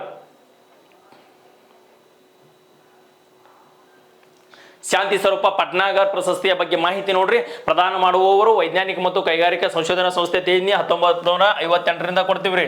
ಓಕೆ ರೀ. ಪ್ರದಾನ ಮಾಡ್ತಕ್ಕಂತಹದ್ದು ನವದೆಹಲಿಯ ಭಾರತ ಮಂಟಪದಲ್ಲಿ ನವದೆಹಲಿಯಲ್ಲಿ ಕೊಡ್ತೀವಿ. ಅದೇ ರೀತಿ 45 ವರ್ಷದೊಳಗಿನ ವಿಜ್ಞಾನಿ, ಇದು ಇಂಪಾರ್ಟೆಂಟ್ ರೀ, ಯಾರ್ಯಾರಿಗೂ ಕೊಡಕ್ಕೆ ಆಗೋದಿಲ್ಲ. ಸೊ ಯಾರ್ಯಾರು ಕೊಡಕ್ಕೆ ಆಗಂಗಿಲ್ಲ, 40 ವರ್ಷದ ಒಳಗಿನ ಅವ್ರ ಒಳಗಿರಬೇಕು. ಸೊ ವಿಜ್ಞಾನಿ ಮತ್ತು ತಂತ್ರಜ್ಞಾನ ಕ್ಷೇತ್ರದಲ್ಲಿ ಸಂಶೋಧನೆ ಮಾಡಿರಬೇಕು. ಇಂಥವ್ರಿಗೆ ಏನು ಮಾಡ್ತೀರಪ್ಪ, ಈ ಒಂದು ಪ್ರಶಸ್ತಿಯನ್ನು ಪ್ರದಾನ ಮಾಡಲಾಗ್ತದೆ. ನೆಕ್ಸ್ಟ್ ನೋಡೋಣ ಏನದ ಕ್ವಶನ್ ಅಂತಂದ್ರೆ, ನೆಕ್ಸ್ಟ್ ಐತಿ ನೋಡ್ರಿ, ಇಲ್ಲೈತಿ ನೋಡ್ರಿ ಪಕ್ಕ ಪೊಲೀಸ್ ಕ್ವಶನ್ ಏನದ ನೋಡ್ರಿ. 2024 ಜನವರಿ 15 ಗೊತ್ತಿರುತ್ತೆ ನಿಮಗೆ. ಭೂಸೇನಾ ದಿನವನ್ನು ಯಾವ ರಾಜ್ಯದಲ್ಲಿ ಆಚರಿಸಲು ಕೇಂದ್ರ ರಕ್ಷಣಾ ಸಚಿವಾಲಯ ನಿರ್ಧಾರ ಮಾಡಿದೆ. ಸೊ ನಿರ್ಧರಿಸಿತ್ತು ಎಲ್ಲಿಪ್ಪ ಅಂತಂದ್ರೆ ನೋಡ್ರಿ, ಜನವರಿ 15 ಭೂಸೇನಾ ದಿನದ ಆದಿತ್ಯ ಲಕ್ನೋ ಕಂಡು ಬರುವುದು ಎಲ್ಲಿರಿಪ್ಪ ಅಂದ್ರೆ ಉತ್ತರ ಪ್ರದೇಶದ ಲಕ್ನೋದಲ್ಲಿ ಆಚರಿಸಲ ತೀರ್ಮಾನ ಕೈಗೊಂಡೈತಿ. ಹಂಗಾರೆ ಏನೇನಾಗೈತೆ ಅದ್ರ ಸುದ್ದಿ ನೋಡ್ರಿ. 2024 ಜನವರಿ 15ರಂದು ಭಾರತೀಯ ಭೂಸೇನಾ ದಿನವನ್ನು ಉತ್ತರ ಪ್ರದೇಶದ ಲಕ್ನೋದಲ್ಲಿ ಆಚರಿಸಲು ಕೇಂದ್ರ ರಕ್ಷಣಾ ಸಚಿವಾಲಯವು ಏನ್ ಮಾಡೈತಿ, ನಿರ್ಧರಿಸಿತಿ. ಹೌದಲ್ಲ, ಹಂಗಾರೆ ಅಲ್ಲೇ ನಿರ್ದೇಶಿಸಿ 2023 ಜನವರಿ, ಇದು ಇಂಪಾರ್ಟೆಂಟ್, ಹಿಂದಿಂದ ಬಿಡಬಾರ್ದು. ಮತ್ತೆ ಈ ಮುಂದೆ ಓದ್ಕೋತ ಹೋದ್ರೆ ಹಿಂದೆ ಬಿಡ್ಕೋತ ಹೋದ್ರೆ ಕಠಿಣ ಕೈತಿದ. ಇದನ್ನು ನೋಡಿ ಬಿಡ್ರಿ. 2023 ಜನವರಿ 15ರಂದು 75ನೇ ವರ್ಷದ ಭಾರತೀಯ ಭೂಸೇನಾ ದಿನವನ್ನು ಬೆಂಗಳೂರಿನ ಆತಿಥ್ಯದಲ್ಲಿ ಆಚರಿಸಲಾಯಿತು. ಹಂಗಾರ 23ರಿಂದ ಇಲ್ಲಿ ನಡೆದಿತ್ತು, 2023 ಬೆಂಗಳೂರದಾಗ ನಡೆಸಿತೀವಲ್ಲ. ಅದ್ರ ವಿಶೇಷತೆ ಯಾಕೆ ಏನಂದ್ರೆ, ನವದೆಹಲಿಯ ಹೊರಗೆ ಮೊದಲ ಬಾರಿ ಭಾರತೀಯ ಭೂಸೇನಾ ದಿನವನ್ನು ಬೆಂಗಳೂರಿನಲ್ಲಿ ಆಚರಿಸಲಾಗಿತ್ತು. ಇಷ್ಟು ದಿನ ಏನಪ್ಪ ಅಂದ್ರೆ ನವದೆಹಲಿ ಹೊರಗೆ ಮೊದಲ ಬಾರಿಗೆ ನಡೆದೈತಿ. ಯಾವಾಗ ನವದೆಹಲಿಕ್ಕಿಂತ ಏನು ನಡೀತಿರ್ಕಲ್ಲ, ನವದೆಹಲಿ ಹೊರಗೆ ಮೊದಲು ನಡೆದನ ಬೆಂಗಳೂರದಾಗ ನಡೆದಿದೆ. 1949 ಜನವರಿ 15ರಂದು ಫ್ರಾನ್ಸಿಸ್ ಬೂಚರ್ ಅವರ KM ಕಾರ್ಯಪ್ಪ ಅವರಿಗೆ ಅಧಿಕಾರವನ್ನು ಕೊಟ್ರ. ಬ್ರಿಟಿಷ್ದಂತಹ ಬೂಚರ್ ಅಲ್ಲವ, ಅವ ಏನ್ ಮಾಡಿದಪ್ಪ ಅಂದ್ರೆ KM ಕಾರ್ಯಪ್ಪ ಅವರಿಗೆ ತಮ್ಮ ಅಧಿಕಾರವನ್ನ ಹಸ್ತಾಂತರ ಮಾಡಿದ ನೆನಪಾಗಿ ಪ್ರತಿ ಜನವರಿಯ 15ರಂದು ಭೂಸೇನಾ ದಿನವನ್ನ ಆಚರಿಸ್ತೀವ್ರಿ, ಗೊತ್ತಿರಬೇಕು. ಹೌದಲ್ಲ, ಭಾರತೀಯ ಸೇನೆಯ ಪ್ರಸ್ತುತ ಜನರಲ್ ಯಾರದ ಮನೋಜ್ ಪಾಂಡೆ ಅವರು ಅದಾರ, ಗೊತ್ತಿರಲಿ. ಅದೇ ರೀತಿ 2023 ಡಿಸೆಂಬರ್ 4 ಇದನ್ನು ತಗೊಂಡು ಹೋಗಿಬಿಡ್ನು. ಇಲ್ಲಿ ಈ ಭೂಸೇನಾ ಹೇಳಿದ್ವಿ, ನೌಕಾಸೇನೆಗೆ ಹೇಳಿದ್ರೆ ಹೆಂಗಾಗೈತಿ. ನೌಕಾಸೇನೆ ನೋಡ್ರಿ, ಜನವರಿ 2023 ಡಿಸೆಂಬರ್ 4ರಂದು ನೌಕಾಪಡೆಯ ದಿನದ ಆತಿಥ್ಯ ಸಿಂಧುದುರ್ಗ ಎಲ್ಲೈತಿ, ಮಹಾರಾಷ್ಟ್ರದ ಆಗೈತಿ. ಇದು ಏನದ, ಡಿಸೆಂಬರ್ 4ರಂದು ಭಾರತೀಯ ನೌಕಾಪಡೆಯ ದಿನವನ್ನು ಸಿಂಧುದುರ್ಗದಲ್ಲಿ ಆಚರಿಸಲು ನಿರ್ಧರಿಸಲಾಗಿದೆ. ಓಕೆ, ಹೌದಾ. 17ನೇ ಶತಮಾನದಲ್ಲಿ ಈ ಸಿಂಧುದುರ್ಗ ಅನ್ನೋದು 17ನೇ ಶತಮಾನದಲ್ಲಿ ಶಿವಾಜಿ ಮಹಾರಾಜ್ ಅವರು ಕಟ್ಟಿಸಿದಂತಹ ಕೋಟೆ ಆಗಿರ್ತದೆ ಅಂತ ನೋಡ್ರಿ. ಶಿವಾಜಿ ಮಹಾರಾಜ್ ಅವರು ಕಟ್ಟಿದಂತಹ ಕರಾವಳಿಯಲ್ಲಿ ಸಿಂಧುದುರ್ಗದಲ್ಲಿ ನಿರ್ಮಿಸಿದರು. ಯಾರು? ಶಿವಾಜಿ ಮಹಾರಾಜ್ ಅವರು. 1971 ಇದ್ರ ಹಿಂದೆ ನೌಕಾದಳ ಅದ ನೌಕಾ ಪಡೆಯ ದಿನವನ್ನ ಆಚರಿಸಕ ಒಂದು ಏನಾರು ಕಾರಣ ಬೇಕಲ್ಲ. ಆ ಕಾರಣ ಏನಂದ್ರೆ 1971ರಲ್ಲಿ ಭಾರತ ಮತ್ತು ಪಾಕಿಸ್ತಾನ ಯುದ್ಧದ ಸಂದರ್ಭದಲ್ಲಿ ಭಾರತೀಯ ನೌಕಾಪಡೆಯು ಕರಾಚಿ ಬಂದರಿನಲ್ಲಿ ತೋರಿಸಿದಂತಹ ಒಂದು ಸಾಧನೆಗೆ, ಈ ಒಂದು ವಿಜಯದ ನೆನಪಿಗೆ ಪ್ರತಿ ವರ್ಷ ಡಿಸೆಂಬರ್ 4ರಂದು ನೌಕಾಪಡೆಯ ದಿನವನ್ನಾಗಿ ಆಚರಿಸ್ತಾರ. ಹೌದಲ್ರಿ, ಇಷ್ಟು ಗೊತ್ತಿರಲಿ. ನೌಕಾಪಡೆಯ ಪಿತಾಮಹ ಯಾರಂದ್ರ ಛತ್ರಪತಿ ಶಿವಾಜಿ ಮಹಾರಾಜ್ ಅವರಾಗಿರ್ತಾರ್ರಿ. ನೌಕಾಪಡೆಗಿಂತ ಮುಂದುವರೆದ ರಾಷ್ಟ್ರೀಯ ರಕ್ಷಣಾ ಅಕಾಡೆಮಿ ಇರೋದು ಪುಣೆಯ ಖಡಕ್ವಾಸ್ಲಾ. ರಾಷ್ಟ್ರೀಯ ರಕ್ಷಣಾ ಅಕಾಡೆಮಿ ಇರುವುದೇ ಖಡಕ್ವಾಸ್ಲಾ ಇರ್ತದ. ಭಾರತೀಯ ಸೇನಾ ವ್ಯವಸ್ಥೆಯಲ್ಲಿ ಯುದ್ಧ ಕಾಲದಲ್ಲಿ ನೀಡತಕ್ಕಂತಹ ಮಿಲಿಟರಿ ಪದಕಗಳದಾವು, ಅವು ಇಂಪಾರ್ಟೆಂಟ್ ಆಕವ. PC ಗೆ ಪರಮವೀರ ಚಕ್ರ, ಓಕೆ, ಪರಮವೀರ ಚಕ್ರ ಒಂದಿರ್ತದ್ರಿ, ಮಹಾವೀರ ಚಕ್ರ ಒಂದಿರ್ತದ, ವೀರ ಚಕ್ರ ರೀ. ಪರಮವೀರ ದೊಡ್ಡದ, ಮಹಾವೀರ ವೀರ ಆ ಅಕ್ಷರ ಕಮ್ಮಿ ಮಾಡ್ಕೊತ ಬಂದ್ರೆ ಅವು ಸೀರಿಯಲ್ ಆಗಿ ಸಿಕ್ಬಿಡ್ತಾವ ಅಂತ ಹೇಳ್ತಾ ನೆಕ್ಸ್ಟ್ ಕ್ವಶನ್ ನೋಡ್ರಿ ಏನದ. ಪ್ರಧಾನಿಯವರು ಇತ್ತೀಚೆಗೆ ಸಂಕಲ್ಪ ಸಪ್ತಾಹ ಎಂಬ ವಿಶಿಷ್ಟ ಕಾರ್ಯಕ್ರಮವನ್ನು ನವದೆಹಲಿಯಲ್ಲಿ ಚಾಲನೆ ನೀಡಿದರು. ಇದರ ಮುಖ್ಯ ಉದ್ದೇಶ ಏನು? ಯಾವುದು ಸಪ್ತಾಹ? ಯಾವ ಸಪ್ತಾಹ? ಸಂಕಲ್ಪ ಸಪ್ತಾಹ ಎಂಬ ಒಂದು ವಿನೂತನವಾದಂತಹ ಕಾರ್ಯಕ್ರಮವನ್ನು ಏನು ಮಾಡಿದ್ರು, ಚಾಲನೆ ನೀಡಿದರು ನವದೆಹಲಿಯಲ್ಲಿ. ಅದರ ಉದ್ದೇಶ ಏನಾಗಿತ್ತು ಅಂತ ಕೇಳಿದೆವು. ಇಲ್ಲಿ ಉದ್ದೇಶ ಏನಾಗಿತ್ತು ಅಂದ್ರೆ ಸಂಕಲ್ಪ ಸಪ್ತಾಹ ಮೋದಿ ಅವರ ಚಾಲನೆ ನೀಡಿದಾರಲ್ಲ, ಇದರ ಉದ್ದೇಶ ಏನಾಗೈತೆ ಅಂದ್ರೆ, ಇದರ ಮುಖ್ಯ ಉದ್ದೇಶ ಏನಪ್ಪಾ ಅಂತಂದ್ರೆ ಪಂಚಾಯತ್ ಮಟ್ಟದಲ್ಲಿ ಆಡಳಿತ ಸುಧಾರಣೆಯ ಉದ್ದೇಶದಿಂದ ಈ ಯೋಜನೆಯನ್ನು ಜಾರಿಗೆಗೊಳಿಸಲಾಯಿತು. ಇಷ್ಟೇ ತಿಳ್ಕೊಂಡ್ಬಿಟ್ರೆ ಸಾಕು. ಏನಪ್ಪಾ ಅಂದ್ರೆ ಪಂಚಾಯತಿ ಸಂಬಂಧಪಟ್ಟೈತೆ. ಪಂಚಾಯತಿಯ ಮಟ್ಟದಲ್ಲಿರ್ತಕ್ಕಂತಹ ಆಡಳಿತ ಸುಧಾರಣೆಯ ಉದ್ದೇಶದಲ್ಲಿ ಏನಪ್ಪಾ ಇಂಪ್ರೂವ್ ಮಾಡ್ತಕ್ಕಂತಹ ಈ ಒಂದು ಚಾಲನೆ ನೀಡಿದ್ದಾರೆ. ಯಾರು? ಪ್ರಧಾನಿ ಮೋದಿ ಅವರು. ಸೊ ಹಳ್ಳಿಯಿಂದ ದಿಲ್ಲಿಯವರೆಗೂ, ಹಳ್ಳಿ ಉದ್ಧಾರ ಮಾಡ್ರೆ ದಿಲ್ಲಿ ಉದ್ಧಾರ ಆಗೈತೆ ಅನ್ನಂಗದ. ನೆಕ್ಸ್ಟ್ ನೋಡ್ರಿ, 2022ರ 19ನೇ ಏಷ್ಯನ್ ಗೇಮ್ಸ್ ಟೂರ್ನಿಯ ಆತಿಥ್ಯ ವಹಿಸಿದಂತಹ ನಗರ ಯಾವುದು? ಹಿಂಗ ಡಿಸೆಂಬರ್ ನವೆಂಬರ್ ಮ್ಯಾಗ್ಝಿನ್ದಾಗ ಏನು ಚರ್ಚೆ ಮಾಡಿನಲ್ಲ, ಅಲ್ಲಿ ಇದ್ರ ಬಗ್ಗೆ ಸಂಪೂರ್ಣವಾದಂತಹ ಮಾಹಿತಿ ಕೊಟ್ಟನ. ಅದ್ರ ಜೊತೆ ಸ್ವಲ್ಪ ಕ್ವಶನ್ ರೈಸ್ ಮಾಡಿದಂಥ ಕೃಷ್ಣ ಏನಾಕೈತಿ, ಇದ್ರ ಬಗ್ಗೆ ಆನ್ಸರ್ ಹೇಳ್ಬೇಕಾಗೈತಿ. ಆತಿಥ್ಯ ವಹಿಸಿದಂತಹ ನಗರ ಎಷ್ಟನೇ ಆವೃತ್ತಿ? 19ನೇ ಆವೃತ್ತಿ. ಆತಿಥ್ಯ ವಹಿಸಿದಂತಹ ನಗರ ಯಾವುದು? ಚೀನಾದ ಹಾಂಗ್ಜೌ. ಚೀನಾದ ಹಾಂಗ್ಜೌ ಕ್ವಶನ್ ಕೇಳ್ತಾನ್ರಿ. ಆದ್ರೆ ಇಂಪಾರ್ಟೆಂಟ್ ಏನಂತಂದ್ರೆ ಇನ್ನೊಂದು ನೋಡ್ಕೊರಿ, ಇದರಲ್ಲಿ ಸ್ಪರ್ಧೆಗಳು ಎಷ್ಟು ಮಂದಿ ಬಂದಿದ್ರು, ಭಾಗಿ ಎಷ್ಟು ಮಂದಿ ಆಗಿದ್ರು. ಅದಕ್ಕಿಂತ ಇದು ಏಷ್ಯಾದ ಗೇಮ್ಸ್ ನೋಡ್ರಿ, ಮಿನಿ ಒಲಿಂಪಿಕ್ಸ್ ಅಂತ ಕರಿತೀವಿ. ಇದನ್ನ ಮಿನಿ ಒಲಿಂಪಿಕ್ಸ್ ಎಂದೇ ಕರೀತಾರೆ. ಯಾಕಂದ್ರೆ ಏಷ್ಯನ್ ಗೇಮ್ಸ್ ಅಂತಾರಾಷ್ಟ್ರೀಯ ಒಲಿಂಪಿಕ್ ಸಮಿತಿಯಿಂದ ಮಾನ್ಯತೆ ಪಡೆದಿದ್ದು. ಇದು ಒಲಿಂಪಿಕ್ಸ್ ದಿಂದ ಮಾನ್ಯತೆ ಪಡೆದ ಜಾಗತಿಕ ಮಟ್ಟದ ಒಲಿಂಪಿಕ್ಸ್ ಬಳಿಕ ಎರಡನೇ ನೋಡ್ರಿ, ಜಾಗತಿಕ ಮಟ್ಟದ ಒಲಿಂಪಿಕ್ಸ್ ಬಳಿಕ ಎರಡನೇ ಅತಿ ದೊಡ್ಡ ಕ್ರೀಡಾಕೂಟ ಇದಾಗಿದೆ. ಒಲಿಂಪಿಕ್ಸ್ ಬಳಿಕ ಅತಿ ಹೆಚ್ಚು ದೇಶಗಳು ಈ ಒಂದು ಕ್ರೀಡಾಕೂಟದಲ್ಲಿ ಪಾಲ್ಗೊಂಡ ಕಾರಣ ಇದನ್ನ ಮಿನಿ ಒಲಿಂಪಿಕ್ಸ್ ಅಂತ ಕರಿತೀವಿ. ಮಿನಿ ಒಲಿಂಪಿಕ್ಸ್ ಅಂದ್ರೆ ಒಲಿಂಪಿಕ್ಸ್ ಬಿಟ್ರೆ ಎರಡನೇ ಆಟ ಯಾವಪ್ಪ ಅಂತಂದ್ರೆ ಎರಡನೇ ಒಂದು ಈ ಗೇಮ್ಸ್ ಏಷ್ಯನ್ ಗೇಮ್ಸ್ ಆಗಿರ್ತಾ ಇದಾರೆ. ಹೌದಲ್ರಿ? ನೆಕ್ಸ್ಟ್ ಉದ್ಘಾಟನೆ ಸಮಾರಂಭದಲ್ಲಿ ಭಾರತದ ಧ್ವಜಧಾರಿಗಳು ಯಾರದಾರ? ಬಾಕ್ಸರ್ದ ಲವ್ಲಿನಾ ಬೋರ್ಗೊಹೈ ಅವರದಾರ. ಹೌದಲ್ರಿ? ಇವರು ಏಷ್ಯನ್ ಗೇಮ್ಸ್ನ ಬೆಳ್ಳಿ ಪದಕ ವಿಜೇತರಾಗಿರ್ತಾರ. ಅದೇ ರೀತಿ ಭಾರತದ ಪುರುಷ ಹಾಕಿ ತಂಡದ ನಾಯಕರಾದಂಥ ಹರ್ಮನ್ ಪ್ರೀತ್ ಸಿಂಗ್ ನೋಡ್ರಿ, ಹರ್ಮನ್ ಪ್ರೀತ್ ಸಿಂಗ್ ಹಾಕಿ ತಂಡದ ನಾಯಕರದಾರ್ರಿ. ಹೌದಲ್ರಿ? ಇಷ್ಟು ಸಾಕ್ರಿ. ಇನ್ನೊಂದು ವಿಶೇಷತೆ ಏನೈತಿ ಅಂದ್ರೆ ಈ ಒಂದು ಏಷ್ಯನ್ ಗೇಮ್ಸ್ದಾಗ ಜಾವ್ಲಿನ್ ಥ್ರೋ ವಿಭಾಗದಲ್ಲಿ, ಜಾವ್ಲಿನ್ ಥ್ರೋ ಸ್ವಲ್ಪ ನೋಡ್ರಿ ನಾನು ಡೀಪ್ ಹಾಕಿ, ಜಾವ್ಲಿನ್ ಥ್ರೋ ವಿಭಾಗದಲ್ಲಿ ನೀರಜ್ ಚೋಪ್ರಾ ಅವರು 88.88 ಮೀಟರ್ ದೂರದ ಜಾವ್ಲಿನ್ ಅನ್ನು ಎಸೆದು 2023 ಏಷ್ಯನ್ ಗೇಮ್ಸ್ನಲ್ಲಿ ಚಿನ್ನದ ಪದಕವನ್ನು ಗೆದ್ದಿದ್ದಾರೆ. ಮತ್ತು ಭಾರತದ ಕಿಶೋರ್ ಝಿನ್ನಾ ಅವರು ಕೂಡ 87.54 ಮೀಟರ್ ಒಗೆದು 87.54 ಮೀಟರ್ ದೂರವನ್ನು ಜಾವ್ಲಿನ್ ಎಸೆದು ಬೆಳ್ಳಿ ಪದಕ ಪಡೆದಾರೆ. ಎರಡು ನಾವು ತಗೊಂಡಿವು, ಚಿನ್ನ ನಾವು ತಗೊಂಡಿವು, ಬೆಳ್ಳಿ ನಾವು ತಗೊಂಡಿವು. ಇನ್ನು ಚಿನ್ನ, ಬೆಳ್ಳಿ, ಕಂಚು ಎಲ್ಲ ನಾವು ಹತ್ಕೊಂಡ್ಬರ ಅವ್ರನ್ನ. ಯಾಕಂದ್ರೆ ಹಂಗ ನಡೆದಿದ್ದು ಆಟ. ನಮ್ಮ ಹುಲಿಗಳು ಎಲ್ಲ ಗಟ್ಟಿ ಆಗತ್ತಾವ ಈಗ ಒಂದೊಂದು. ಅವಾಗ ನೋಡಾಕ ಒಂದು ಚಿನ್ನ ಗತಿ ಇರಲಿಲ್ಲ, ಕಂಚು ಗತಿ ಇರಲಿಲ್ಲ. ಬಟ್ ಇವಾಗ ಏನಪ್ಪ ಅಂದ್ರೆ ಚಿನ್ನನೂ ಬರತಾವು, ಕಂಚು ಬರತಾವು, ಬೆಳ್ಳಿನೂ ಬರತಾವು. ಒಂದು ದೇಶ ಒಂದು ಚುನಾವಣೆ ವ್ಯವಸ್ಥೆ ಜಾರಿಗೆ ನೋಡ್ರಿ, ಒಂದು ದೇಶ ಒಂದು ಚುನಾವಣೆ ವ್ಯವಸ್ಥೆಯ ಜಾರಿಗೆ 22ನೇ ಕಾನೂನು ಆಯೋಗ ಶಿಫಾರಸು ಮಾಡಿದ್ದು. 24ನೇ ಕಾನೂನು ಆಯೋಗದ ಅಧ್ಯಕ್ಷರಾಗಿದ್ದಾರೆ. ಇದು ಒಂದು ದೇಶ ಒಂದು ಚುನಾವಣೆ, ಹೌದಲ್ಲ? ಒಂದು ದೇಶ ಒಂದು ಚುನಾವಣೆಯ ಒಂದು ಕಾರ್ಯಗತವನ್ನು ಮುಂದುವರಿಸೋದು ಶಿಫಾರಸು ಮಾಡಿತ್ತಲ್ಲ 22ನೇ ಕಾನೂನು ಆಯೋಗ. ಹಿಂಗಾದ್ರೆ ಕಾನೂನು ಆಯೋಗದ ಮುಖ್ಯಸ್ಥರು ಯಾರು ಅಂದ್ರೆ ಅಧ್ಯಕ್ಷರು ಯಾರ್ದಾರ ಕ್ವಶನ್ ಆಗಿದ್ದಿಲ್ಲಿ ಯಾರ್ದಾರ ನೋಡ್ರಿ. ಅದಕ್ಕಿಂತ ಮುಂಚೆ ಒಂದು ಇದನ್ನ ತಿಳ್ಕೊಂಡು, ಒಂದು ದೇಶ ಒಂದು ಚುನಾವಣೆಯ ವ್ಯವಸ್ಥೆ ಜಾರಿ ಬರ್ತಕ್ಕಂಥ ಸಂದರ್ಭದ ಈಗ ಮುಂದೆ ಹಂಗಾರೆ ಏನಾಗೈತಿ, 22ನೇ ಕಾನೂನು ಆಯೋಗ ಶಿಫಾರಸು ಮಾಡಿದ್ದೀವಿ, ಮಾಡ್ಕೊತ ಹೋಗ್ರಪ್ಪ ಚಲೋ ಆಕೈತಿ ಅಂತೇಳಿ. ಆದರೆ ದೇಶದಾದಂತಹ ಭಾರಿ ಚರ್ಚೆಗೆ ಗ್ರಾಸವಾದಂತಹ ಲೋಕಸಭೆ ಮತ್ತು ವಿಧಾನಸಭೆಗಳಲ್ಲಿ ಒಮ್ಮೆಲೆ ಚುನಾವಣೆ ನಡೆಸುವ ಒಂದು ದೇಶ ಒಂದು ಚುನಾವಣೆ ವ್ಯವಸ್ಥೆ ಜಾರಿಗೆ ನ್ಯಾಯಾಧೀಶರಾದಂತಹ ರಿಜುರಾಜ್ ಅವಸ್ಥೆ ನೇತೃತ್ವದ 22ನೇ ಕಾನೂನು ಆಯೋಗದ ಸಕಾರಾತ್ಮಕವಾಗಿ ಸ್ಪಂದಿಸಿದೆ. ಓಕೆ, ಸಕಾರಾತ್ಮಕವಾಗಿ ಸ್ಪಂದನೆ ಮಾಡಿದಾರು. ಯಾರು ಮಾಡಿದಾರು? ನ್ಯಾಯಾಧೀಶರಾದಂತಹ ಋತುರಾಜ್ ಅವಸ್ಥೆ ಅವರು. ಹಂಗಾರ 22ನೇ ಕಾನೂನು ಆಯೋಗದ ಅಧ್ಯಕ್ಷರು ಯಾರ್ದಾರ? ಋತುರಾಜ್ ಅವಸ್ಥೆ ಅವರದಾರ. ಆನ್ಸರ್ ಸಿಕ್ತು ನಮಗೆ. ಸ್ವಲ್ಪ ಇನ್ನು ಮುಂದುವರೆದು ನೋಡ್ಬೇಕಾರೆ 2029 ಚುನಾವಣೆಯಲ್ಲಿ ಇದರ ಜಾರಿಗೆ ಮುಂದಾಗಬಹುದೆಂದು ಶಿಫಾರಸು ನೀಡಿ ತನ್ನ ಅಂತಿಮ ವರದಿಯನ್ನ ಸಿದ್ಧಪಡಿಸಿತು. ಹಂಗಾರ 2029ರಿಂದ ಲೋಕಸಭೆ ಮತ್ತು ಏನಪ್ಪಾ ಅಂತಂದ್ರೆ ಈ ಒಂದು ಲೋಕಸಭೆ ಮತ್ತು ವಿಧಾನಸಭೆ ಒಮ್ಮೆಲೆ ಎಲೆಕ್ಷನ್ ನಡೆಯುವಂತಹ ಸಂಭವಗಳು ಅಂತ ತಿಳ್ಕೊಬಹುದು. ಹಂಗಾರೆ ಇಲ್ಲಿ ನೋಡ್ರಿ, ಸ್ವಲ್ಪ ಈಗಾಗಲೇ ಕೇಂದ್ರ ಸರ್ಕಾರವು ಇಂಥದ್ದೊಂದು ಕೆಲಸ ಮಾಡಿತ್ತೇನೆ, ಮಾಡಕ್ಕೆ ಏನು ಮಾಡಿತ್ತು? ಈಗಾಗಲೇ ಕೇಂದ್ರ ಸರ್ಕಾರವು ಒಂದು ದೇಶ ಒಂದು ಚುನಾವಣೆಯ ಸಂಬಂಧಿಸಿದಂತೆ ಅಧ್ಯಯನ ಮಾಡಲು ಅಧ್ಯಯನ ಮಾಡಕ್ಕೆ ಒಂದು ಕೆಲಸ ಮಾಡಿತ್ತು. ಏನು ಮಾಡಿತ್ತು ಅಂದ್ರೆ ಮಾಜಿ ರಾಷ್ಟ್ರಪತಿಯಾದಂತಹ ರಾಮನಾಥ್ ಕೋವಿಂದ್ ಅವರ ನೇತೃತ್ವದ ಒಂದು ಸಮಿತಿಯನ್ನ ಕಾನೂನು ಆಯೋಗವು ತನ್ನ ವರದಿಯನ್ನು ಸಲ್ಲಿಸಿತಿ. ರಾಮನಾಥ್ ಕೋವಿಂದ್ ಅವರ ಒಂದು ಒಂದು ಸಮಿತಿಯನ್ನು ಮಾಡಿ ಈ ತರ ಇದನ್ನು ಮಾಡಬೇಕು, ಸೊ ಇದ್ರೊಳಗೆ ಇಂಪ್ರೂವ್ಮೆಂಟ್ ಮಾಡ್ಕೋಬೇಕು ಇನ್ನು ಅಂತ ಹೇಳಿ ಒಂದು ಸಂವಿಧಾನದ ಒಂದು ಸಮಿತಿಯನ್ನ ರಚನೆ ಮಾಡಿದ್ರಿ. ಕಾನೂನು ಆಯೋಗ ವರದಿನೂ ಸಲ್ಲಿಸೈತಿ.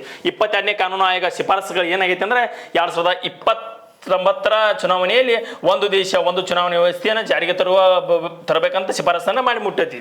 ಹೌದಲ್ಲ? ನೆಕ್ಸ್ಟ್ ನೋಡೋಣ್ರಿ, ಪೋಕ್ಸೋ ಕಾಯ್ದೆ ಯಾವಾಗ ಜಾರಿಗೆ ಬಂದಿದೆ? ನೋಡ್ರಿ, ಪೋಕ್ಸೋ ಕಾಯ್ದೆ ಯಾವಾಗ ಜಾರಿಗೆ ಬಂದಿದೆ? ಯಾಕಿದ ಒಂದು ಸುದ್ದಿ ಒಳಗೈತೆ ಅಂದ್ರೆ ಇದರ ವಯಸ್ಸನ್ನ ಕಮ್ಮಿ ಮಾಡ್ರಿ ಸೊ ಅಂತ ಹೇಳಿ ಏನಪ್ಪಾ ಅಂತಂದ್ರೆ ಬದಲಿಸಬೇಕು, ಇದ್ರ ವಯಸ್ಸನ್ನ ಬದಲಿಸಬೇಕಂತ ಚರ್ಚೆಗೆ ಗ್ರಾಸವಾಗಿದ್ದ ಸಂದರ್ಭದಾಗ ಇದೊಂದು ಕ್ವಶನ್ ಅನ್ನು ನಾನು ರೈಸ್ ಮಾಡ್ಕೊಂಡು ಬಂದಿನಿ. ಪೋಕ್ಸೋ ಮಿತಿ ಇಳಿಕೆಗೆ 22ನೇ ಕಾನೂನು ಆಯೋಗ ವಿರೋಧ ವ್ಯಕ್ತಪಡಿಸಿದೆ. ಮಕ್ಕಳ ಮೇಲಿನ ಲೈಂಗಿಕ ದೌರ್ಜನ್ಯಕ್ಕೆ ಕಠಿಣ ಶಿಕ್ಷೆ ವಿಧಿಸುವ ಅವಕಾಶ ನೀಡುವ ಪೋಕ್ಸೋ ಕಾಯ್ದೆ ಲೈಂಗಿಕ ಅಪರಾಧಿಗಳಿಂದ ಮಕ್ಕಳ ರಕ್ಷಣಾ ಕಾಯ್ದೆಯಡಿ ಒಪ್ಪಿತ ಲೈಂಗಿಕ ವಯೋಮಿತಿಯನ್ನು 18 ವರ್ಷಕ್ಕೆ ಬದಲಿಗೆ 16 ವರ್ಷ ಇಳಿಸುವ ಬೇಡಿಕೆಯು ಏನಪ್ಪಾ ಅಂದ್ರೆ 18 ವರ್ಷದ ಬದಲಿಗೆ 16 ವರ್ಷಕ್ಕೆ ಇಳಿಸುವ ಬೇಡಿಕೆಯನ್ನು 22ನೇ ಕಾನೂನು ಆಯೋಗವು ಏನೈತಿ ವಿರೋಧ ವ್ಯಕ್ತ ಮಾಡೈತಿ. ಇದಕ್ಕೆ ಹಂಗಾರ ಮೊದಲೈತಿ 18 ವರ್ಷಕ್ಕೆ ಬದಲಿಗೆ 16 ವರ್ಷ ಇಳಿಸತ್ ಕೊಟ್ಟಾರಲ್ಲ, ಇದು 18 ವರ್ಷ ಐತಿ ಅಂತ ಹೇಳಿ ತಿಳ್ಕೊಬಹುದು.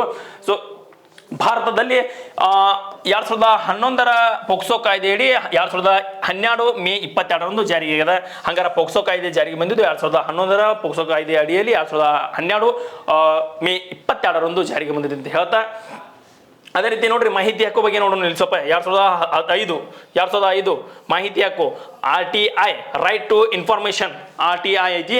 ಸೊ ಇದನ್ನ ಏನಾಗೈತೆ ಅಂದ್ರೆ 2005 ಮತ್ತು ಅಕ್ಟೋಬರ್ 12ರಂದ ಜಾರಿಗೆ ಆಕೈತಿ. 2005 ಅಕ್ಟೋಬರ್ 12ರಂದ ಜಾರಿಗೆ ಆಗ್ತದೆ. ಸೊ ಇದನ್ನ ಮಾಹಿತಿ ಹಕ್ಕು ದಿನವನ್ನಾಗಿ ಅಕ್ಟೋಬರ್ 12ರಂದು ಪ್ರತಿ ವರ್ಷ ಅಕ್ಟೋಬರ್ 12ರನ್ನ ಮಾಹಿತಿ ಹಕ್ಕು ದಿನವನ್ನಾಗಿ ಮಾಡ್ತಾರೆ. ಅದೇ ರೀತಿ ಭಾರತ ಲೋಕಾಯುಕ್ತ ಸಂಸ್ಥೆಯು ಮೊದಲ ಬಾರಿ ಸ್ಥಾಪಿಸಿದ ರಾಜ್ಯ ಮಹಾರಾಷ್ಟ್ರ ರೀ. ನೋಡ್ರಿ ಈ ಹಂಗೆ ಸಿಗ್ತಾವ ವಿಷಯಗಳು, ಒಂದಕ್ಕೆ ಅನ್ಕೋತ ಹೋದ್ರ ಒಟ್ಟ ಹಸಿಗ್ವಾಡಿಗೆ ನೀರು ಗುಜ್ಜಿದಂಗಿದೆ, ಹಂಗಾರ ಬರ್ತಾ ಹೋಗ್ತದೆ. ಭಾರತದ ಲೋಕಾಯುಕ್ತ ಸಂಸ್ಥೆಯ ಮೊದಲ ಬಾರಿ ಸ್ಥಾಪಿಸವಾದಂತಹ ರಾಜ್ಯ ಮಹಾರಾಷ್ಟ್ರ. ನೆಕ್ಸ್ಟ್ ನೋಡ್ರಿ ಕ್ವಶನ್ ಹಂಗ ಹೋಗ್ಕೋತೋದ್ರೆ ಹಂಗ ಕ್ವಶನ್ ಓದ್ಕೋತ ಹೋದ್ರೆ ಇನ್ನ ಭಾಳ ಆಗ್ತದ. ದೇಶದ ಇತಿಹಾಸದಲ್ಲಿ ಇದೇ ಮೊದಲ ಬಾರಿ ಸುಪ್ರೀಂ ಕೋರ್ಟ್ನ ವಾಕ ಶ್ರವಣ ದೋಷವುಳ್ಳ ವಕೀಲೆಯೊಬ್ಬರು ಸಂಕೇತದ ಭಾಷೆಯ ಮೂಲಕ ವಾದ ಮಂಡಿಸಿದ್ದಾರೆ. ಅವರು ಯಾರು ನೋಡ್ರಿ ಹೆಂಗದ ಅಂತಂದ್ರೆ ಅವರ ಈ ನಿಟ್ಟಿನಾಗ ಏನಪ್ಪಾ ಅಂದ್ರೆ ಅವ್ರ ಮಾತು ಬರಂಗಿಲ್ಲ ಅಂತ ತಿಳ್ಕೊಂಡ್ಬಿಡ್ತೀವಿ ನಾವು. ತಮ್ಮ ಸಂಕೇತದ ಸಹಾಯದ ಭಾಷೆಯ ಮುಖಾಂತರ ಸಂಕೇತದ ಭಾಷೆಯ ಮುಖಾಂತರ ನ್ಯಾಯಾಧೀಶರಿಗೆ ತಮ್ಮ ವಾದವನ್ನ ಮಂಡನೆ ಮಾಡಿದರು. ಅವ್ರು ಯಾರ ಅಂತಂದ್ರೆ ಸುಪ್ರೀಂ ಕೋರ್ಟಿನಲ್ಲಿ ವಾದ ಮಂಡಿಸಿದ ದಾಖಲೆ ಸೃಷ್ಟಿಸಿದ್ದಾರೆ. ಅವರು ಮೊದಲ ಬಾರಿಗೆ ದಾಖಲೆಯನ್ನು ಸೃಷ್ಟಿಸಿದ ಮೂಲಕ ಮೂಕ ವಕೀಲಿಯಾದಂತಹ ಸಾರಾ ಸನ್ನಿ. ನೋಡ್ರಿ ಸಾರಾ ಸನ್ನಿ ಅವರು ಏನ್ ಮಾಡಿದಾರೆ ಅಂದ್ರೆ ದೇಶದ ಇತಿಹಾಸದಲ್ಲಿ ಇಂಥ ಇತಿಹಾಸ ಮರುಕಳಿಸುವ ಘಟನೆಗಳ ಮಹಿಳೆಯರಿಂದನೇ ಆಗ್ತಾವು, ಹೌದಲ್ಲ. ನೋಡ್ರಿ ದೇಶದ ಇತಿಹಾಸದಲ್ಲಿ ಇದೇ ಮೊದಲ ಬಾರಿಗೆ ಸುಪ್ರೀಂ ಕೋರ್ಟ್ನಲ್ಲಿ ವಾಕ್ ಶ್ರವಣ ದೋಷವುಳ್ಳ ವಕೀಲೆಯೊಬ್ಬರು ಸಂಕೇತದ ಭಾಷೆಯ ಸಂಜ್ಞೆಯ ಭಾಷೆ ಅಂದ್ರೆ ಸಂಕೇತದ ಮೂಲಕ ವಾದವನ್ನ ಮಂಡಿಸಿದ್ದಾರೆ. ಭಾರತದ ಮುಖ್ಯ ನ್ಯಾಯಮೂರ್ತಿ ಆದಂತಹ DY ಚಂದ್ರಚೂಡ್ ಅವರು ಏನಪ್ಪಾ ಅಂತಂದ್ರ ಇವರಿಗೆ ವಾದವನ್ನ ಮಂಡಿಸಿದ್ದಾರೆ. ಯಾರಂತಂದ್ರೆ ಸಾರಾ ಸನ್ನಿ ಅವರ. ಕ್ವಶನ್ಗೆ ಆನ್ಸರು ಸಾರಾ ಸನ್ನಿ ಆಗಿರ್ತದೆ ಸ್ನೇಹಿತರೆ, ಗೊತ್ತಿರಬೇಕು. ನೆಕ್ಸ್ಟ್ ನೋಡ್ರಿ, ಭಾರತದ ಮೊದಲ ಸಮುದ್ರಯಾನ ಸಮುದ್ರದ ಆಳದಲ್ಲಿ ಇರಬಹುದಾದಂತಹ ಬೆಲೆ ಬಾಳುವ ಲೋಹಗಳನ್ನು ಪತ್ತೆ ಹಚ್ಚಲು ಯಾವ ಜಲಾಂತರ್ಗಾಮಿ ನೇಮಕ ಮಾಡಲಾಗಿದೆ? ನೋಡ್ರಿ ಸಮುದ್ರದಲ್ಲಿ ಇರ್ತಕ್ಕಂತಹ ಬೆಲೆ ಬಾಳುವ ವಸ್ತುಗಳನ್ನ ಏನಪ್ಪಾ ಅಂದ್ರೆ ಪತ್ತೆ ಹಚ್ಚಾಕ ಯಾವ ಒಂದು ಜಲಾಂತರ್ಗಾಮಿಯನ್ನ ನೇಮಕ ಮಾಡಲಾಗಿದೆ ಅಂದ್ರೆ ಯಾರು ಮಾಡ್ಕೊಂಡಾರು ಏನ್ ಮಾಡ್ಕೊಂಡಾರು ನೋಡ್ರಿ ಸ್ವಲ್ಪ ಇಲ್ಲಿ. ಭಾರತದ ಮೊದಲ ಸಮುದ್ರಯಾನ ದೇಶಿ ನಿರ್ಮಿತ ಜಲಾಂತರ್ಗಾಮಿ ಮತ್ಸ್ಯ 6000 ಅಂದ್ರೆ ಮತ್ಸ್ಯ 6000 ಆಗಿರ್ತದ. ನೋಡ್ರಿ ಏನಂತ ನೋಡ್ರಿ ಇಲ್ಲಿ, ಭಾರತದ ದೇಶದ ಸೂರ್ಯಯಾನ ಚಂದ್ರಯಾನ ಮೂಲಕ ಆಕಾಶದತ್ತ ತನ್ನ ಸಾಮರ್ಥ್ಯವನ್ನು ಪ್ರದರ್ಶಿಸಿದರೆ ಈಗ ಸಾಗರಕ್ಕೆ ಇಳಿಸುವ ಸಾಹಸಕ್ಕೆ ಕೈ ಹಾಕಿದ್ದೇವೆ. ಹೌದಾ? ನೋಡ್ರಿ ಆಕಾಶದಲ್ಲಿ ಏನ್ ಮಾಡಿವ ಸೂರ್ಯಯಾನ ಚಂದ್ರಯಾನ ಮೂಲಕ ಆಕಾಶದತ್ತ ತನ್ನ ಕೈಯನ್ನು ಆಕಾಶದತ್ತ ಸಾಮರ್ಥ್ಯವನ್ನು ತೋರಿಸಿ ಈಗ ಭೂಮಿಯ ಕೆಳಗಿಳಿಯೂ ಕೂಡ ಸಾಗರದ ಆಳಕ್ಕೂ ಕೂಡ ಇಳುವ ಪ್ರಯತ್ನವನ್ನು ನಾವು ಮಾಡ್ತಾ ಇದ್ದೀವಲ್ಲ. ಸೊ ಸಾಗರದ ಕೆಳಗೆ ಏನೇನು ಮಾಡತ್ತೀವಿ ಅಂದ್ರೆ ಸಮುದ್ರಯಾನ ಮಾಡಾಕತ್ತೀವಿ ನಾವು. ನೋಡ್ರಿ ಚಂದ್ರಯಾನ ಸೂರ್ಯಯಾನ ಸಮುದ್ರಯಾನ. ಭಾರತ ಸರ್ಕಾರವು ನೀಲಿ ಆರ್ಥಿಕತೆಯ ಭಾಗವಾಗಿ ಈ ಒಂದು ಯೋಜನೆಯನ್ನು ಕೈಗೊಂಡಿದ್ದು ಸಾಗರದಾಳದಲ್ಲಿ ಲೋಹಗಳು ಶೋಧ ಉತ್ತೇಜನಗಳು ಭಾರತೀಯ ವಿಜ್ಞಾನಿಗಳು ಮಹತ್ವಾಕಾಂಕ್ಷೆಯ ಸಮುದ್ರಯಾನ ಯೋಜನೆಯನ್ನು 2024ಕ್ಕೆ ಜಾರಿಗೆಗೊಳಿಸಲಾಗಿದೆ. ಹೌದಲ್ರಿ? ಹಂಗಾರ ಸಮುದ್ರಯಾನ ಉದ್ದೇಶ ಏನಾಗೈತೆ ಅಂತ ನೋಡ್ಕೊಂಡ್ಬಿಟ್ರೆ ಗೊತ್ತಾಗೈತೆ ಆನ್ಸರ. ಸಮುದ್ರದ ಆಳದಲ್ಲಿ ಇರಬಹುದಾದಂತಹ ಬೆಲೆ ಬಾಳುವ ಲೋಹಗಳನ್ನು ನಿಕ್ಕಲ್ಲ ಮ್ಯಾಗ್ನೀಸ ಕೋಬಾಲ್ಟ ಇವನ್ನೆಲ್ಲ ಏನ್ ಮಾಡಬೇಕು ಅಂತಂದ್ರೆ ಕಣ್ಣು ಹಿಡಿಯಾಕ ಇವನ್ನೆಲ್ಲಾನು ಏನ್ ಮಾಡಪ್ಪ ಅಂದ್ರ ಗುರುತಿಸುವ ಒಂದು ನಿಟ್ಟಿನಾಗ ಈ ಒಂದು ಮತ್ಸ್ಯ 6000 ನೋಡ್ರಿ ಮತ್ಸ್ಯ 6000 ಎಂಬ ಜಲಾಂತರ್ಗಾಮಿಗಳನ್ನ ಏನ್ ಮಾಡಿದ್ವಿ ಅಂದ್ರೆ ನೇಮಕ ಮಾಡಿಕೊಂಡಿದ್ದಾರೆ ಅಂತ ಹೇಳ್ತಾ ಇದರ ಆನ್ಸರ್ ಮತ್ಸ್ಯ 6000. ಓಕೆ ನೋಡ್ರಿ 2023ರ ಯುನೆಸ್ಕೋದ ವಿಶ್ವ ಪರಂಪರೆಯ ಸಮಿತಿಯ 45ನೇ ಸಾಮಾನ್ಯ ಸಭೆಯು ಸೌದಿ ಅರೇಬಿಯಾದ ರಿಯಾದ್ನಲ್ಲಿ ಜರುಗಿದ್ದು ವಿಶ್ವ ಪಾರಂಪರ್ಯ ಪಟ್ಟಿಗೆ ಸೇರಿದ ಭಾರತದ 2 ತಾಣಗಳು ಯಾವ್ಯಾವ? ಇದು ಕ್ವಶನ್ ಪೇಪರ್ದಾಗ ಫಸ್ಟ್ನೇ ಕ್ವಶನ್ ಆದ್ರೂ ಕೂಡ ಏನಪ್ಪಾ ಅಂತಂದ್ರ ಸಂದೇಹ ಪಡೋದ್ರಲ್ಲಿ ಎರಡು ಮಾತಿಲ್ಲ. ಯಾಕಂದ್ರೆ ಯುನೆಸ್ಕೋ ಬಗ್ಗೆ ಕೇಳ್ತಕ್ಕಂಥ ಕ್ವಶನ್ ಒಂದಲ್ಲ ಎರಡಲ್ಲ ನಾನಾ ಬಗೆಯ ಕ್ವಶನ್ ಕೇಳ್ತಾರೋ. ಅವ್ರು ಹೆಂಗೆ ಕೇಳ್ತಾರೆ ಕೇಳಿ ನಾವು ಹಂಗೆ ರೆಡಿ ಆಗೋಣ ಅಂತ ಹೇಳ್ತಾ ಈ ಕ್ವಶನ್ಗೆ ಇನ್ನೊಂದ್ಸಲ ಓದ್ತಾನೆ ನೋಡ್ರಿ. ಯುನೆಸ್ಕೋದ ವಿಶ್ವ ಪರಂಪರೆಯ ಸಮಿತಿಯ 45ನೇ ಸಾಮಾನ್ಯ ಸಭೆ ಎಲ್ಲಿ ನಡೆದಿತ್ತು? ಸೌದಿ ಅರೇಬಿಯಾದ ರಿಯಾದಲ್ಲಿ ನಡೆದಿತ್ತು. ಇದು ಒಂದು ಕ್ವಶನ್ ಆಕೈತಿ. ಇದರಲ್ಲಿ ಭಾರತಕ್ಕೆ ಪಟ್ಟಿಗೆ ಸೇರಿದಂತಹ 2 ತಾಣಗಳದಾವ. ಆ ತಾಣಗಳು ಯಾವ ನೋಡ್ರಿ? ಯುನೆಸ್ಕೋ ವಿಶ್ವ ಪಾರಂಪರ್ಯ ಪಟ್ಟಿಗೆ ಸೇರಿದ ಭಾರತದ 2 ತಾಣಗಳಾಗಿದ್ದಾವ. ಸೊ 40ನೇ ತಾಣ ಪಶ್ಚಿಮ ಬಂಗಾಳದ ಶಾಂತಿನಿಕೇತನ, ಟ್ಯಾಗೋರ್ ಅವರ ನಿವಾಸ. ಯಾವುದು? ಪಶ್ಚಿಮ ಬಂಗಾಳದ ವೆಸ್ಟ್ ಬೆಂಗಾಲ್ದ ಶಾಂತಿನಿಕೇತನ ರವೀಂದ್ರನಾಥ್ ಟ್ಯಾಗೋರ್ ಅವರ ನಿವಾಸನ ಆಗಿರ್ತದೆ. ನೆಕ್ಸ್ಟ್ 42ನೇ ತಾಣ ಯಾವುದಾಗಿತ್ತು ಅಂದ್ರೆ ಕರ್ನಾಟಕದ ಹೊಯ್ಸಳರ ಕಾಲದ 3 ದೇವಾಲಯಗಳು. ಎಷ್ಟು ದೇವಾಲಯಗಳು? 3 ದೇವಾಲಯಗಳು. ಯಾವ ಒಂದು ವಂಶದಿಂದ ಅಂದ್ರೆ ಹೊಯ್ಸಳರ ಒಂದು ಕಾಲದ 3 ದೇವಾಲಯಗಳಾಗಿರ್ತಾರೆ. ವಿಶ್ವ ರಾಷ್ಟ್ರಗಳ ಶೈಕ್ಷಣಿಕ, ವೈಜ್ಞಾನಿಕ, ಸಾಂಸ್ಕೃತಿಕ ಸಂಸ್ಥೆ ಯುನೆಸ್ಕೋ ವಿಶ್ವ ಪಾರಂಪರ್ಯ ಸಮಿತಿ ಏನಾಗಿತ್ತಪ್ಪ ಅಂತಂದ್ರೆ ಸೌದಿ ಅರೇಬಿಯಾ 45ನೇ ಸಾಮಾನ್ಯ ಸಭೆ ಎಲ್ಲಿ ನಡೆದಂದ್ರೆ ಸೌದಿ ಅರೇಬಿಯಾದ ರಿಯಾದ್ನಲ್ಲಿ ನಡೆದಿತ್ತು. 2023 ಸೆಪ್ಟೆಂಬರ್ 10ರಿಂದ 25ರವರೆಗೆ ನಡೆದದೆ.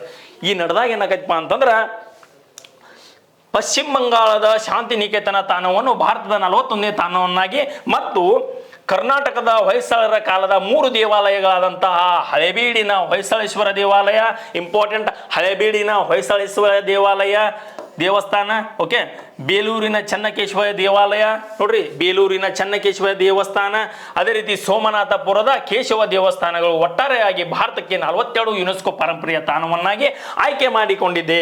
ಓಕೆ, ಕರ್ನಾಟಕದಲ್ಲಿ ಯುನೆಸ್ಕೋ ಪಾರಂಪರಿಕ ತಾಣ ಸಂಖ್ಯೆಯು 4ಕ್ಕೆ ಏರಿಸಿದಂತಾಗಿದೆ. ಸೊ ಈಗ ಮುರಿದ್ದು ಈಗ 4 ಅದು. ಪೈಲೆ ಯಾವುದಿತ್ತು? ಹಂಪಿ, ಸೊ ಪಟ್ಟದಕಲ್ಲು, ಪಶ್ಚಿಮ ಘಟ್ಟಗಳು ಇದ್ದವಲ್ಲ. ಈಗೇನಪ್ಪ ಅಂತಂದ್ರೆ ಈ ಹೊಯ್ಸಳ ಕಾಲದ 3 ದೇವಾಲಯಗಳು ಕೂಡ ಸೇರ್ಪಡೆಯಾಗಿ 4ಕ್ಕೆ ಏರಿಸಿ ಕರ್ನಾಟಕದಲ್ಲಿ ಇರ್ತಕ್ಕಂಥ ಯುನೆಸ್ಕೋ ಪಾರಂಪರಿಕ ತಾಣಗಳು ಎಷ್ಟಾದವು? 4ಕ್ಕೆ ಏರಿಸಿಬಿಟ್ಟಾರ್ರಿ. ಹಂಗಾರ ಒಟ್ಟು ಭಾರತದ ಯುನೆಸ್ಕೋ ಪಾರಂಪರ್ಯ ಪಟ್ಟಿಗಳ ಸಂಖ್ಯೆ 42ಕ್ಕೆ ಏರಿಕೆಯಾಗಿದ್ದು, ಈ ಒಂದು ಮೂಲಕ 42ಗೆ ಏರಿಕೆ ಆಗೈತಲ್ಲ, ಈ ಮೂಲಕ ಯುನೆಸ್ಕೋ ಪಟ್ಟಿಗೆ ಸೇರಿದ ತಾಣಗಳಲ್ಲಿ ಹೊಂದಿದಂಥ ವಿಶ್ವದ 6ನೇ ರಾಷ್ಟ್ರ ಯಾವ್ದಪ್ಪ ಅಂತಂದ್ರೆ ಯಾವ್ದಂದ್ರೆ ನಮ್ಮ ಹೆಮ್ಮೆಯ ಭಾರತ್ ಮಾತಾ ಕಿ ಜೈ. ನೋಡ್ರಿ 6 ಆಗಿವೆ, ಇನ್ನು ಮುಂದೆ ಆಗ್ತೀವಿ ನಾವು, ಇನ್ನೂ ಭಾಳ ಬರ್ತಾವೆ. ನೆಕ್ಸ್ಟ್ ವಿಶ್ವ ಪಾರಂಪರಿಕ ಪಟ್ಟಿಗೆ ಸೇರಿಕೊಂಡ 41ನೇ ತಾಣ ರವೀಂದ್ರನಾಥ್ ಟ್ಯಾಗೋರ್ ಅವರ ಒಂದು ಶಾಂತಿನಿಕೇತನ. ಇದ್ರ ಬಗ್ಗೆ ಸ್ವಲ್ಪ ತಿಳ್ಕೊಂಡು ನಾವು ಡೈರೆಕ್ಟ್ ಕೇಳುವ ಅವಶ್ಯಕತೆ ಇದೆ. ಇದನ್ನ ಕೇಳ್ತಾರೋ ಗುರುದೇವ ನೋಡ್ರಿ, ಭಾರತೀಯ ರಾಷ್ಟ್ರಗೀತೆಯಾದಂತಹ ಜನಗಣಮನ ಅಧಿನಾಯಕ ಬರ್ತಕ್ಕಂಥ ಭಾರತ ರಾಷ್ಟ್ರಗೀತೆಯನ್ನು ಬರೆದಂತಹ ವ್ಯಕ್ತಿ ಯಾರಪ್ಪ ಅಂದ್ರೆ ಗುರುದೇವ ಎಂಬ ಖ್ಯಾತಿಯ ಪಾತ್ರರಾದಂತಹ ರವೀಂದ್ರನಾಥ್ ಟ್ಯಾಗೋರ್ ಅವರು. ಗುರುದೇವ ಎಂಬ ಹೆಸರಿಗೆ ಖ್ಯಾತರಾದಂತಹ ರವೀಂದ್ರನಾಥ್ ಟ್ಯಾಗೋರ್ ಅವರು ಪಶ್ಚಿಮ ಬಂಗಾಳದ ಶಾಂತಿನಿಕೇತನ ನೋಡ್ರಿ, ಪಶ್ಚಿಮ ಬಂಗಾಳದ ಶಾಂತಿನಿಕೇತನದಲ್ಲಿ ಇವರ ನಿವಾಸ ಆಗಿತ್ತು. ಇದು ಭಾರತದ 41ನೇ ವಿಶ್ವ ಪಾರಂಪರಿಕ ತಾಣವನ್ನಾಗಿ ಘೋಷಿಸಿಕೊಟ್ಟಾವ. ಹೌದಲ್ಲ? ಇದು ಮೊದಲ 1901ರಲ್ಲಿ ಏನಾಕೈತಿ ಅಂದ್ರೆ ಪಶ್ಚಿಮ ಬಂಗಾಳದ ಭೀಮಭೂರ್ ನೋಡ್ರಿ, ಪಶ್ಚಿಮ ಬಂಗಾಳದ ಬೀರ್ಭೂಮದ ಜಿಲ್ಲೆಯಲ್ಲಿ ರವೀಂದ್ರನಾಥ್ ಟ್ಯಾಗೋರ್ ಅವರಿಂದ ಸ್ಥಾಪಿಸಲಾಗ್ತದ. ಎಲ್ಲಿ? ಪಶ್ಚಿಮ ಬಂಗಾಳದ ಬೀರ್ಭೂಮದಲ್ಲಿ ಸ್ಥಾಪನೆ ಆಕೈತಿ. ಶಾಂತಿನಿಕೇತನವು ಪ್ರಾಚೀನ ಭಾರತೀಯ ಸಂಪ್ರದಾಯಕ ಕಲಿಸುವ ಜೊತೆಗೆ ಧಾರ್ಮಿಕ ಸಾಂಸ್ಕೃತಿಕ ಗಡಿಯನ್ನು ಮೀರಿಸುವ ವಿಶ್ವ ಮಾನವೀಯ ಹಾಗೂ ವಿಶ್ವ ವಿಕಾಸನ ದೃಷ್ಟಿಯ ಹೊಂದಿದ ಶಾಲೆಯಾಗಿ ಕಾರ್ಯನಿರ್ವಹಿಸುತ್ತದೆ. ಇದೊಂದು ಶಾಲೆಯಾಗಿ ಕೂಡ ಕಾರ್ಯನಿರ್ವಹಿಸುತ್ತದೆ. 1921ರಲ್ಲಿ ವಿಶ್ವವಿದ್ಯಾಲಯದ ಮಾನ್ಯತೆ ಪಡೆದ ಶಾಂತಿನಿಕೇತನವು ವಿಶ್ವ ಭಾರತಿ ಎಂದು ಕರೆಯುತ್ತೈತಿ. ಶಾಂತಿನಿಕೇತನ 1921 ಏನಕೈತಿ ಅಂದ್ರೆ ವಿಶ್ವ ಭಾರತಿಯಾಗಿ ತನ್ನ ಹೆಸರನ್ನ ಬದಲಾಯಿಸ್ಕೋತೈತಿ ಎಂದು ಕರೆಸಿಕೋತೈತಿ. ಬ್ರಿಟಿಷರು ಹಾಗೂ ಯುರೋಪಿಯನ್ನರು ಆಧುನಿಕ ಶೈಕ್ಷಣಿಕ ವ್ಯವಸ್ಥೆಯ ಜೊತೆಗೆ ಏಷ್ಯಾದ ಆಧುನಿಕತೆ, ಮಧ್ಯಕಾಲೀನ ಇತಿಹಾಸ, ಪ್ರಾದೇಶಿಕ ಜನಪದ ಕಲೆ ಮತ್ತು ಸಂಸ್ಕೃತಿಯ ಉಳಿಸಿ ಬೆಳೆಸುವಲ್ಲಿ ಪ್ರಮುಖ ಪಾತ್ರ ವಹಿಸಿದೆ ಎಂದು ವಿಶ್ವಸಂಸ್ಥೆಯ ಪ್ರಶಂಸೆಗೆ ಪಾತ್ರರಾಗೈತೆ. ಈ ತರ ಎಲ್ಲಾನು ಹೆಮ್ಮೆಯವಾದಂತಹ ಒಂದು ಜಾಗ ಯಾವ್ದಾಗೈತಿ, ಒಂದು ಸ್ಥಳ ಯಾವಾಗೈತಿ ಅಂದ್ರೆ ಶಾಂತಿನಿಕೇತನ ಆಗೈತೆ ಅಂತ ಹೇಳಿ ಇದಕ್ಕೆ ಏನ್ ಮಾಡ್ಯಾರಪ್ಪ ಅಂತಂದ್ರೆ ವಿಶ್ವ ಪಾರಂಪರಿಕ ತಾಣವನ್ನಾಗಿ ಸೇರ್ಪಡಿಸಿಕೊಂಡಿದ್ದಾರೆ. ಹೌದಲ್ರಿ? ಹಂಗಾರ ಇದು ಪಶ್ಚಿಮ ಬಂಗಾಳದ ರಾಜ್ಯದ 3ನೇ ಪಾರಂಪರಿಕ ತಾಣವಾಗಿರುವ, ಹಂಗಾರ ಇದು 3ನೇ ತಾಣ ಆಗೈತಿ. ಇನ್ನು ಯಾವ್ಯಾವ ಇದ್ವು? ಫಸ್ಟ್ ನೋಡ್ರಿ, ಫಸ್ಟ್ ಯಾವಿದ್ದು ಅಂದ್ರೆ ಸುಂದರ್ಬನ್ಸ್ ರಾಷ್ಟ್ರೀಯ ಉದ್ಯಾನವನವೂ ಆಗಿತ್ತು ಮತ್ತು ಡಾರ್ಜಿಲಿಂಗ್ ಪರ್ವತ ರೈಲ್ವೆಗಳು ಪಟ್ಟಿಗೆ ಸೇರಿಕೆ ಆಗಿದೆ. ನೋಡ್ರಿ, ಫಸ್ಟ್ ಏನಂತಂದ್ರೆ ಸುಂದರ್ಬನ್ಸ್ ಕಾಡುಗಳು ಇದ್ದವು, ಸುಂದರ್ಬನ್ಸ್ ಅಭಯಾರಣ್ಯಗಳು. ಅದೇ ರೀತಿ ಡಾರ್ಜಿಲಿಂಗ್ನ ಪರ್ವತದ ರೈಲ್ವೆ ಕೂಡ ಏನಾಗಿದ್ವು ಅಂದ್ರೆ ಈ ಒಂದು ವಿಶ್ವ ಪಾರಂಪರಿಕ ತಾಣಕ್ಕೆ ಸೇರಿದಂತಹ ಸ್ಥಳಗಳಾಗಿರ್ತಾವ. ಒಟ್ಟು ಪಶ್ಚಿಮ ಬಂಗಾಳದಾಗ 3 ಆಗಿರ್ತಾವ. ಹಂಗಾದ್ರೆ ಇನ್ನೊಂದು ನೋಡ್ರಿ, ಇತ್ತೀಚೆಗೆ ಏನಾಗೈತಪ್ಪ ಅಂದ್ರೆ ಇಂಪಾರ್ಟೆಂಟ್, ಪಶ್ಚಿಮ ಬಂಗಾಳದ ದುರ್ಗಾ ಪೂಜೆಯು ಯುನೆಸ್ಕೋ ಸಂಸ್ಥೆಯ ಮಾನವೀಯತೆಯ ಅಮೂರ್ತ ಸಾಂಸ್ಕೃತಿಕ ಪಟ್ಟಿಗೆ ಸೇರೈತಿ. ಯಾವ್ದಪ್ಪ ಅಂದ್ರೆ ಈ ಒಂದು ದುರ್ಗಾ ಪೂಜೆ ಅಂತ ಹೇಳ್ಬೋದು. ಇದು ಎಕ್ಸಾಮ್ದಾಗ ಕೇಳುವಂತ ಸಂಭವ ನೋಡಿದ್ರೆ ಸ್ನೇಹಿತರ. ನೆಕ್ಸ್ಟ್ ನೋಡೋಣ, ಕಿಂಗ್ಡಮ್ ಆಫ್ ಸೌದಿ ಅರೇಬಿಯಾದಲ್ಲಿ ಪ್ರವಾಸೋದ್ಯಮ ಸಂಘಟನೆಯ ಯಾವ ದಿನದಂದು ವಿಶ್ವ ಭಾರತೀಯ ಪ್ರವಾಸೋದ್ಯಮ ದಿನವನ್ನಾಗಿ ಆಚರಿಸ್ತಾರ? ನೋಡ್ರಿ ಎಷ್ಟದ, ಕಿಂಗ್ಡಮ್ ಆಫ್ ಸೌದಿ ಅರೇಬಿಯಾದಲ್ಲಿ ಪ್ರವಾಸೋದ್ಯಮ ಸಂಘಟನೆಯ ಯಾವ ದಿನದಂದು ವಿಶ್ವ ಪ್ರವಾಸೋದ್ಯಮ ದಿನವನ್ನು ಆಚರಿಸ್ತಾರ? ಕ್ವಶನ್ ಇದಷ್ಟ, ವಿಶ್ವ ಪ್ರವಾಸೋದ್ಯಮೆಯ ದಿನ ಯಾವಾಗ ಆಚರಿಸ್ತಾರ ಅಂತ ಕೇಳಿನಿ. 2023 ವಿಶ್ವ ಪ್ರವಾಸೋದ್ಯಮೆಯ ದಿನ ಯಾವಾಗ ಆಚರಿಸ್ತಾರೆ ಅಂದ್ರೆ ಸೆಪ್ಟೆಂಬರ್ 27 ಸೆಪ್ಟೆಂಬರ್ 27 ಇವಾಗ ಯಾಕೆ ಆಚರಿಸ್ತಾರೋ ಇದು ನೋಡೇ ಬಿಡೋಣಲ್ಲ. ವಿಶ್ವ ಪ್ರವಾಸೋದ್ಯಮೆಯ ಸಂಘಟನೆಯ ವತಿಯಿಂದ 2023 September 27 Kingdom of Saudi Arabia, ಹೌದಲ್ಲ, ಕಿಂಗ್ಡಮ್ ಆಫ್ ಸೌದಿ ಅರೇಬಿಯಾ ಆತಿಥ್ಯದಲ್ಲಿ ಪ್ರವಾಸೋದ್ಯಮ ಮತ್ತು ಹಸಿರು ಹೂಡಿಕೆ, ಟೂರಿಸಂ ಅಂಡ್ ಗ್ರೀನ್ ಇನ್ವೆಸ್ಟ್ಮೆಂಟ್ ಎಂಬ ಧ್ಯೇಯ ವಾಕ್ಯದೊಂದಿಗೆ ವಿಶ್ವ ಪ್ರವಾಸೋದ್ಯಮ ದಿನವನ್ನು ಆಚರಿಸಲಾಯಿತು. ಹೌದಲ್ಲ, ಹಸಿರು ಹೂಡಿಕೆ ಎಂಬ ಪ್ರವಾಸೋದ್ಯಮಿಯ ಸುಸ್ಥಿರ ಅಭಿವೃದ್ಧಿ ಗುರಿಗಳನ್ನು ಸಾಧನೆಯ ತ್ಯಾಜ್ಯ ನಿರ್ವಹಣೆಯ ಇದರ ಮುಖ್ಯ ಗುರಿಯಾಗಿತ್ತು ಅಂತ ಹೇಳ್ತಾ ಏನಪ್ಪಾ ಅಂದ್ರೆ ವಿಶ್ವ ಪ್ರವಾಸೋದ್ಯಮೆಯ ದಿನ ಯಾವಾಗ ಆಚರಿಸ್ತಾರ ಅಂತಂದ್ರೆ ಸೆಪ್ಟೆಂಬರ್ 27 ಆಚರಿಸ್ತಾರೋ. ಇಷ್ಟು ಗೊತ್ತಿದ್ರೆ ಸಾಕ. ಇದ್ರ ಬಗ್ಗೆ ಏನೈತಿ, ಅಂತಾರಾಷ್ಟ್ರೀಯ ವಿಶ್ವ ಪ್ರವಾಸೋದ್ಯಮೆಯ ಸಂಘಟನೆ ಯಾವುದು? UN world tourism organisation 1975 November 1 ಸ್ಥಾಪನೆ ಆಕತಿ. ಇದರ ಕೇಂದ್ರ ಕಚೇರಿ ಇರುವುದು ಸ್ಪೇನ್ನ ಮ್ಯಾಂಡ್ರಿದಲ್ಲಿ ಇದರ ಕೇಂದ್ರ ಕಚೇರಿ ಕಂಡು ಬರ್ತದ. ಸ್ನೇಹಿತರೆ ಗೊತ್ತಿರಲಿ, ಕರ್ನಾಟಕದ ರಾಜ್ಯದ ಪ್ರವಾಸೋದ್ಯಮೆಯ ಧ್ಯೇಯ ವಾಕ್ಯ ಏನದ ಅಂತಂದ್ರೆ ಒಂದು ರಾಜ್ಯ ಹಲವು ಜಗತ್ತು. KSRP PC ಕ್ವಶನ್ ಆಗ್ಯದ, ಒಂದು ರಾಜ್ಯ ಹಲವು ಜಗತ್ತು. ಹೌದಲ್ಲ, ಇದು ಏನಪ್ಪಾ ಅಂತಂದ್ರೆ ಕರ್ನಾಟಕದ ಪ್ರವಾಸೋದ್ಯಮ ಇಲಾಖೆಯ ಒಂದು ಧ್ಯೇಯ ವಾಕ್ಯ ಆಗಿರುತ್ತದೆ. ಅದೇ ರೀತಿ ವಿಶ್ವ ಆರ್ಥಿಕ ವೇದಿಕೆಯಿಂದ ಪ್ರಮಾಣ ಮತ್ತು ಪ್ರವಾಸೋದ್ಯಮೆಯ ಸೂಚ್ಯಂಕ ವರದಿ ಪ್ರಕಟಿಸಲಾಗುತ್ತಿದ್ದು, ಅದೇ 2023 ಜನವರಿ 9 ಮಧ್ಯಪ್ರದೇಶ ಇಂದೂರ್ ಆತಿಥ್ಯ ವಹಿಸಿತ್ತು. ಯಾವುದನ್ನ? ಪ್ರವಾಸೋದ್ಯಮ ದಿನವನ್ನ. ಯಾವ್ದಪ್ಪ ಅಂದ್ರೆ ಮಧ್ಯಪ್ರದೇಶ ಇಂದೂರ್ ಆತಿಥ್ಯ ವಹಿಸಿತ್ತು. ಇದು 17ನೇ ಆವೃತ್ತಿಯ ಪ್ರವಾಸೋದ್ಯಮೆಯ ಭಾರತ ದಿವಸ ಆಗಿತ್ತು. ಎಷ್ಟು ಸಾಕ. ನೆಕ್ಸ್ಟ್ ನೋಡ್ರಿ, ಕರ್ನಾಟಕದಲ್ಲಿ ಅಪ್ಪಿಕೋ ಚಳುವಳಿ, ಹೌದರೆ ಬತ್ ನೋಡಿ, ಎನ್ವೈರನ್ಮೆಂಟ್ ಸೈನ್ಸ್ ಪರಿಸರ ಅಧ್ಯಯನ ಬಹಳ ಜನ ಏನಪ್ಪಾ ಅಂದ್ರೆ ಇದ್ರ ಬಗ್ಗೆ ನೋಡ್ಕೊಂಡಿರೋದಿಲ್ಲ, ನೋಡ್ಕೋರಿ. ಕರ್ನಾಟಕದಲ್ಲಿ ಅಪ್ಪಿಕೋ ಚಳುವಳಿ ನಡೆದು 40 ವರ್ಷ ಪೂರ್ಣಗೊಂಡದ. ಅಪ್ಪಿಕೋ ಚಳುವಳಿ ಯಾವ ಜಿಲ್ಲೆಯಲ್ಲಿ ನಡೀತಂದ್ರೆ ಹೇಳ್ತೀರಿ, ಉತ್ತರ ಕನ್ನಡ ಜಿಲ್ಲೆಯಲ್ಲಿ ನಡೀತದ.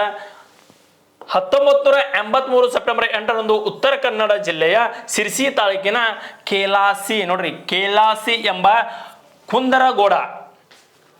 ಕುಂದರಗೋಡ ಅರಣ್ಯ ಹಿಮಾಲಯದ ಚಿಪ್ಕೋ ಚಳುವಳಿಯ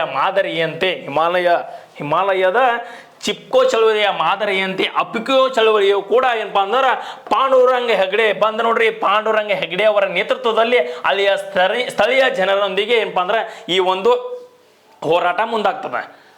ನಾ ಏನು ಕೇಳಿನ ಕ್ವಶನ, ಅಪ್ಪಿಕೋ ಚಳುವಳಿ ಇಲ್ಲಿ ಬಂದದ್ದು ಚಿಪ್ಕೋ ಚಳುವಳಿ ಅಂದ್ರೆ ಅಪ್ಪಿಕೋನು ಬೇರೆ ಚಿಪ್ಕೋನು ಬೇರೆ ಅಲ್ಲ, ಎರಡು ಸೇಮ್. ಅದು ಹಿಮಾಲಯ ಅಂದ್ರೆ ಹಿಮಾಚಲ ಪ್ರದೇಶದಲ್ಲಿ ನಡೀತದ, ಇದು ಕರ್ನಾಟಕದಲ್ಲಿ ಉತ್ತರ ಕನ್ನಡದಲ್ಲಿ ನಡೀತದೆ ಅಂತ ಹೇಳ್ತಾ, ಉತ್ತರ ಕನ್ನಡದಲ್ಲಿ ನಡೀತಕ್ಕಂಥ ಈ ಚಿಪ್ಕೋ ಚಳುವಳಿ ಇದು ಅಪ್ಪಿಕೋ ಚಳುವಳಿಗೆ 40 ವರ್ಷ ಪೂರ್ಣಗೊಂಡಿದ್ದು. 1983 ನಡೆದೈತಲ್ಲ, ಈಗ 2024 ಇದಕ್ಕೆ ಸಂಬಂಧಪಟ್ಟದ್ದು ಎಷ್ಟಾಕೈತಿ, 40 ವರ್ಷ ಆಕೈತಿ. ಅದಕ್ಕೋಸ್ಕರ ಕರೆಂಟ್ ಅಫೇರ್ಸ್ ರಿಲೇಟೆಡ್ ಈ ಒಂದು ಕ್ವಶನ್ ತೆಗೆದುಕೊಂಡು ಬಂದನು.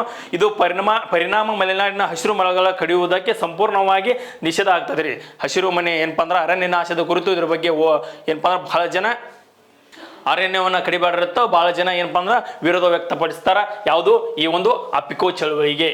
ನೆಕ್ಸ್ಟ್ ನೋಡ್ರಿ, ಅಂತಾರಾಷ್ಟ್ರೀಯ ಓಜೋನ್ ಪದರ ಸಂರಕ್ಷಣಾ ದಿನವನ್ನು ಪ್ರತಿ ವರ್ಷ ಯಾವ ದಿನದಂದು ಆಚರಿಸ್ತಾರ? ಹೌದಲ್ಲ, ಯಾವ ದಿನ ರೀ? ಅಂತಾರಾಷ್ಟ್ರೀಯ ಓಜೋನ್ ಪದರ ಸಂರಕ್ಷಣಾ ದಿನವನ್ನ ಸೆಪ್ಟೆಂಬರ್ 16 ಅಂದ್ರೆ ಏನ ನೆನಪಾಗಬೇಕು ನಿಮಗೆ? ಅಂತಾರಾಷ್ಟ್ರೀಯ ಓಜೋನ್ ಸಂರಕ್ಷಣಾ ದಿನ ನೆನಪಾಗಬೇಕು. ಈ ಹಿನ್ನೆಲೆ ಏನಾಗಿತ್ತು ಅಂದ್ರೆ ವಿಶ್ವಸಂಸ್ಥೆಯ ಸಾಮಾನ್ಯ ಸಭೆಯಲ್ಲಿ 1994 ಡಿಸೆಂಬರ್ 19 ಕೈಗೊಂಡಂತಹ ನಿರ್ಣಯ ಇದಾಗ್ಯದ. ಯಾವುದು? ಈ ಒಂದು ಓಜೋನ್ ಸಂರಕ್ಷಣೆ. ನೆಕ್ಸ್ಟ್ ನೋಡ್ರಿ, ಓಜೋನ್ ಪದರ ಸಂರಕ್ಷಣೆಗೆ ಪ್ರಮುಖ ಒಪ್ಪಂದಗಳಾಗಿರ್ತಾವೆ. ಕೆಲವೊಂದು ಒಪ್ಪಂದಗಳು ಏನೇನಾಗಿದೆ ಅಂದ್ರೆ ವಿಯೆನ್ನಾ ಕನ್ವೆನ್ಷನ್. ನೋಡ್ರಿ, ವಿಯೆನ್ನಾ ಕನ್ವೆನ್ಷನ್ ಏನಾಗೈತೆ 1985 ಮಾರ್ಚ್ 22 ಓಜೋನ್ ಪದರ ಸಂರಕ್ಷಣೆಯಲ್ಲಿ ವಿಯೆನ್ನಾ ಕನ್ವೆನ್ಷನ್ ನಡೀತದ. ಯಾವಾಗಪ್ಪ ಅಂದ್ರೆ 1985 ಮಾರ್ಚ್ 22. ಅದೇ ರೀತಿ ಮಾಂಟ್ರಿಯಲ್ ಪ್ರೋಟೋಕಾಲ್. ನೋಡ್ರಿ, ಮಾಂಟ್ರಿಯಲ್ ಪ್ರೋಟೋಕಾಲ್ ಕೂಡ ಆಗ್ತದ.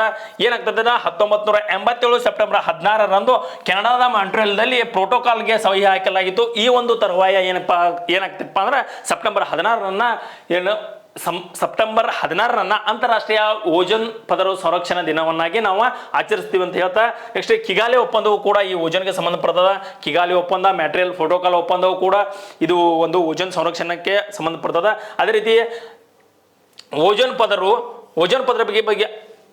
ಪದರ ಬಗ್ಗೆ ಸ್ವಲ್ಪ ನೋಡ್ಕೊರಿ. ಭೂಮಿಯ ಮೇಲಿನ ವಾಯುಮಂಡಲ 2ನೇ ಸ್ತರವಾದಂತಹ ಸ್ಟ್ರಾಟೋಸ್ಫಿಯರ್ ನೋಡ್ರಿ, ಸಮೋಷ್ಣ ಮಂಡಲ ಇವನ್ ಸ್ಟ್ರಾಟೋಸ್ಫಿಯರ್ದಲ್ಲಿ ಕಂಡುಬರ್ತಕ್ಕಂಥ ಓಜೋನ್ ಪದರವು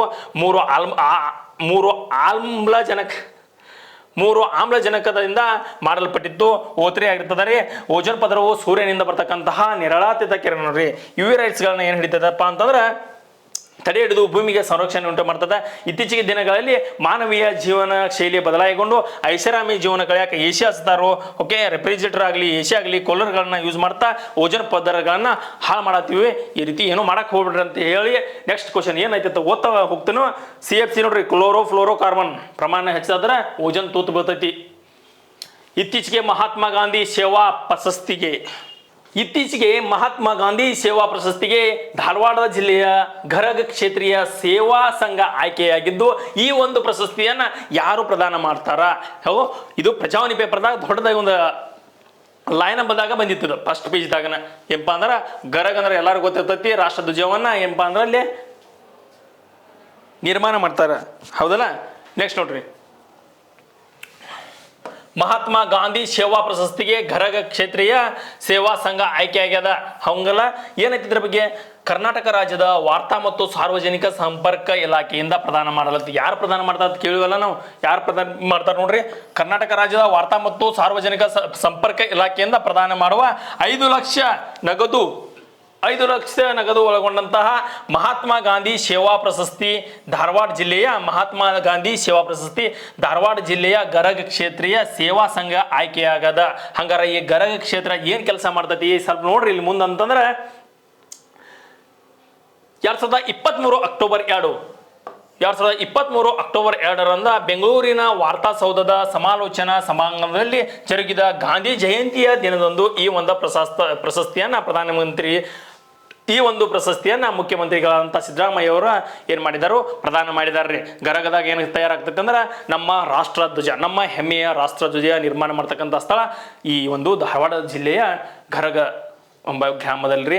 ಗೊತ್ತಿರಲಿ, ಇಲ್ಲಿ ಹೇಳಿದಾರ ಗರಗ ಕ್ಷೇತ್ರೀಯ ಸೇವಾ ಸಂಘವು ರಾಷ್ಟ್ರಧ್ವಜಕ್ಕೆ ಬೇಕಾಗುವ ಬಟ್ಟೆ ಉತ್ಪಾದನೆಯಲ್ಲಿ ತೊಡಗಿಸಿಕೊಂಡಿರುವ ದೇಶದ ಮೊಟ್ಟ ಮೊದಲ ಖಾದಿ ಗ್ರಾಮೋದ್ಯೋಗ ಸಂಸ್ಥೆ ಆಗೈತ್ರಿ. ಖಾದಿ ಗ್ರಾಮ ಸಂಸ್ಥೆಯು ಕೂಡ ಈ ಗರಗದಾಗ ಕಂಡು ಬರ್ತದ, ಬೆಂಗೇರಿ ಒಳಗೆ. ಅದೇ ಹುಬ್ಬಳ್ಳಿಯ ಬೆಂಗೇರಿ ಆಗಿರ್ಬೋದು, ಧಾರವಾಡದ ಗರಗ ಆಗಿರ್ಬೋದು, ಅದೇ ರೀತಿ ಹುಬ್ಬಳ್ಳಿಯ ಬೆಂಗೇರಿ ಎಂಬ ಗ್ರಾಮದಲ್ಲಿಯೂ ಕೂಡ ಈ ಒಂದು ಸ್ಥಳದಲ್ಲಿ ಇದು ವಿಶೇಷ ಐತಿ ಅಂತ ಹೇಳ್ತಾ ನೆಕ್ಸ್ಟ್ ಕ್ವಶನ್ ನೋಡೋಣ. ಪ್ರತಿ ವರ್ಷ ಅಂತಾರಾಷ್ಟ್ರೀಯ ಅಹಿಂಸಾ ದಿನವನ್ನ ಯಾವಾಗ ಆಚರಿಸ್ತಾರ? ಮುಚ್ಕೊಂಡು ಕ್ವಶನ್ಗೆ ಆನ್ಸರ್ ಮಾಡ್ತಕ್ಕಂತಹ ಕೆಲಸ ಮಾಡ್ಬೇಕು ನಾವು. ಅಹಿಂಸಾ ದಿನ ಯಾವಪ್ಪ ಅಂದ್ರೆ ಅಕ್ಟೋಬರ್ 2ರಂದ ಏನ್ ಮಾಡ್ತೀವಿ, ಅಹಿಂಸಾ ದಿನವನ್ನ. 2023 ಅಕ್ಟೋಬರ್ 2ರಂದು ಭಾರತದ ರಾಷ್ಟ್ರಪಿತ ಮಹಾತ್ಮ ಗಾಂಧಿಯವರ ಜನ್ಮ ದಿನವನ್ನು ಅಂತಾರಾಷ್ಟ್ರೀಯ ಅಹಿಂಸಾ ದಿನವನ್ನಾಗಿ ಆಚರಿಸಲು ಗಾಂಧಿ ಜಯಂತಿ ಹಿನ್ನೆಲೆಯಲ್ಲಿ 2023 ಅಕ್ಟೋಬರ್ 1ರಂದು 1ನೇ ದಿನಾಂಕ 1ನೇ ಗಂಟೆ ಎಲ್ಲರೂ ಜೊತೆಗೂಡಿ ನೋಡ್ರಿ. 2023 ಅಕ್ಟೋಬರ್ 1ರಂದು ಏನಾಗೈತೆ ಅಂದ್ರೆ 1ನೇ ದಿನಾಂಕ 1 ಗಂಟೆ ಎಲ್ಲರೂ ಜೊತೆಗೂಡಿ ಎಂಬ ಹೆಸರಿನಲ್ಲಿ ದೇಶದಾದ್ಯಂತ ಸ್ವಚ್ಛತಾ ಹಿ ಸೇವಾ ಅಭಿಯಾನವನ್ನ ಜರುಗಿಸಿದರು.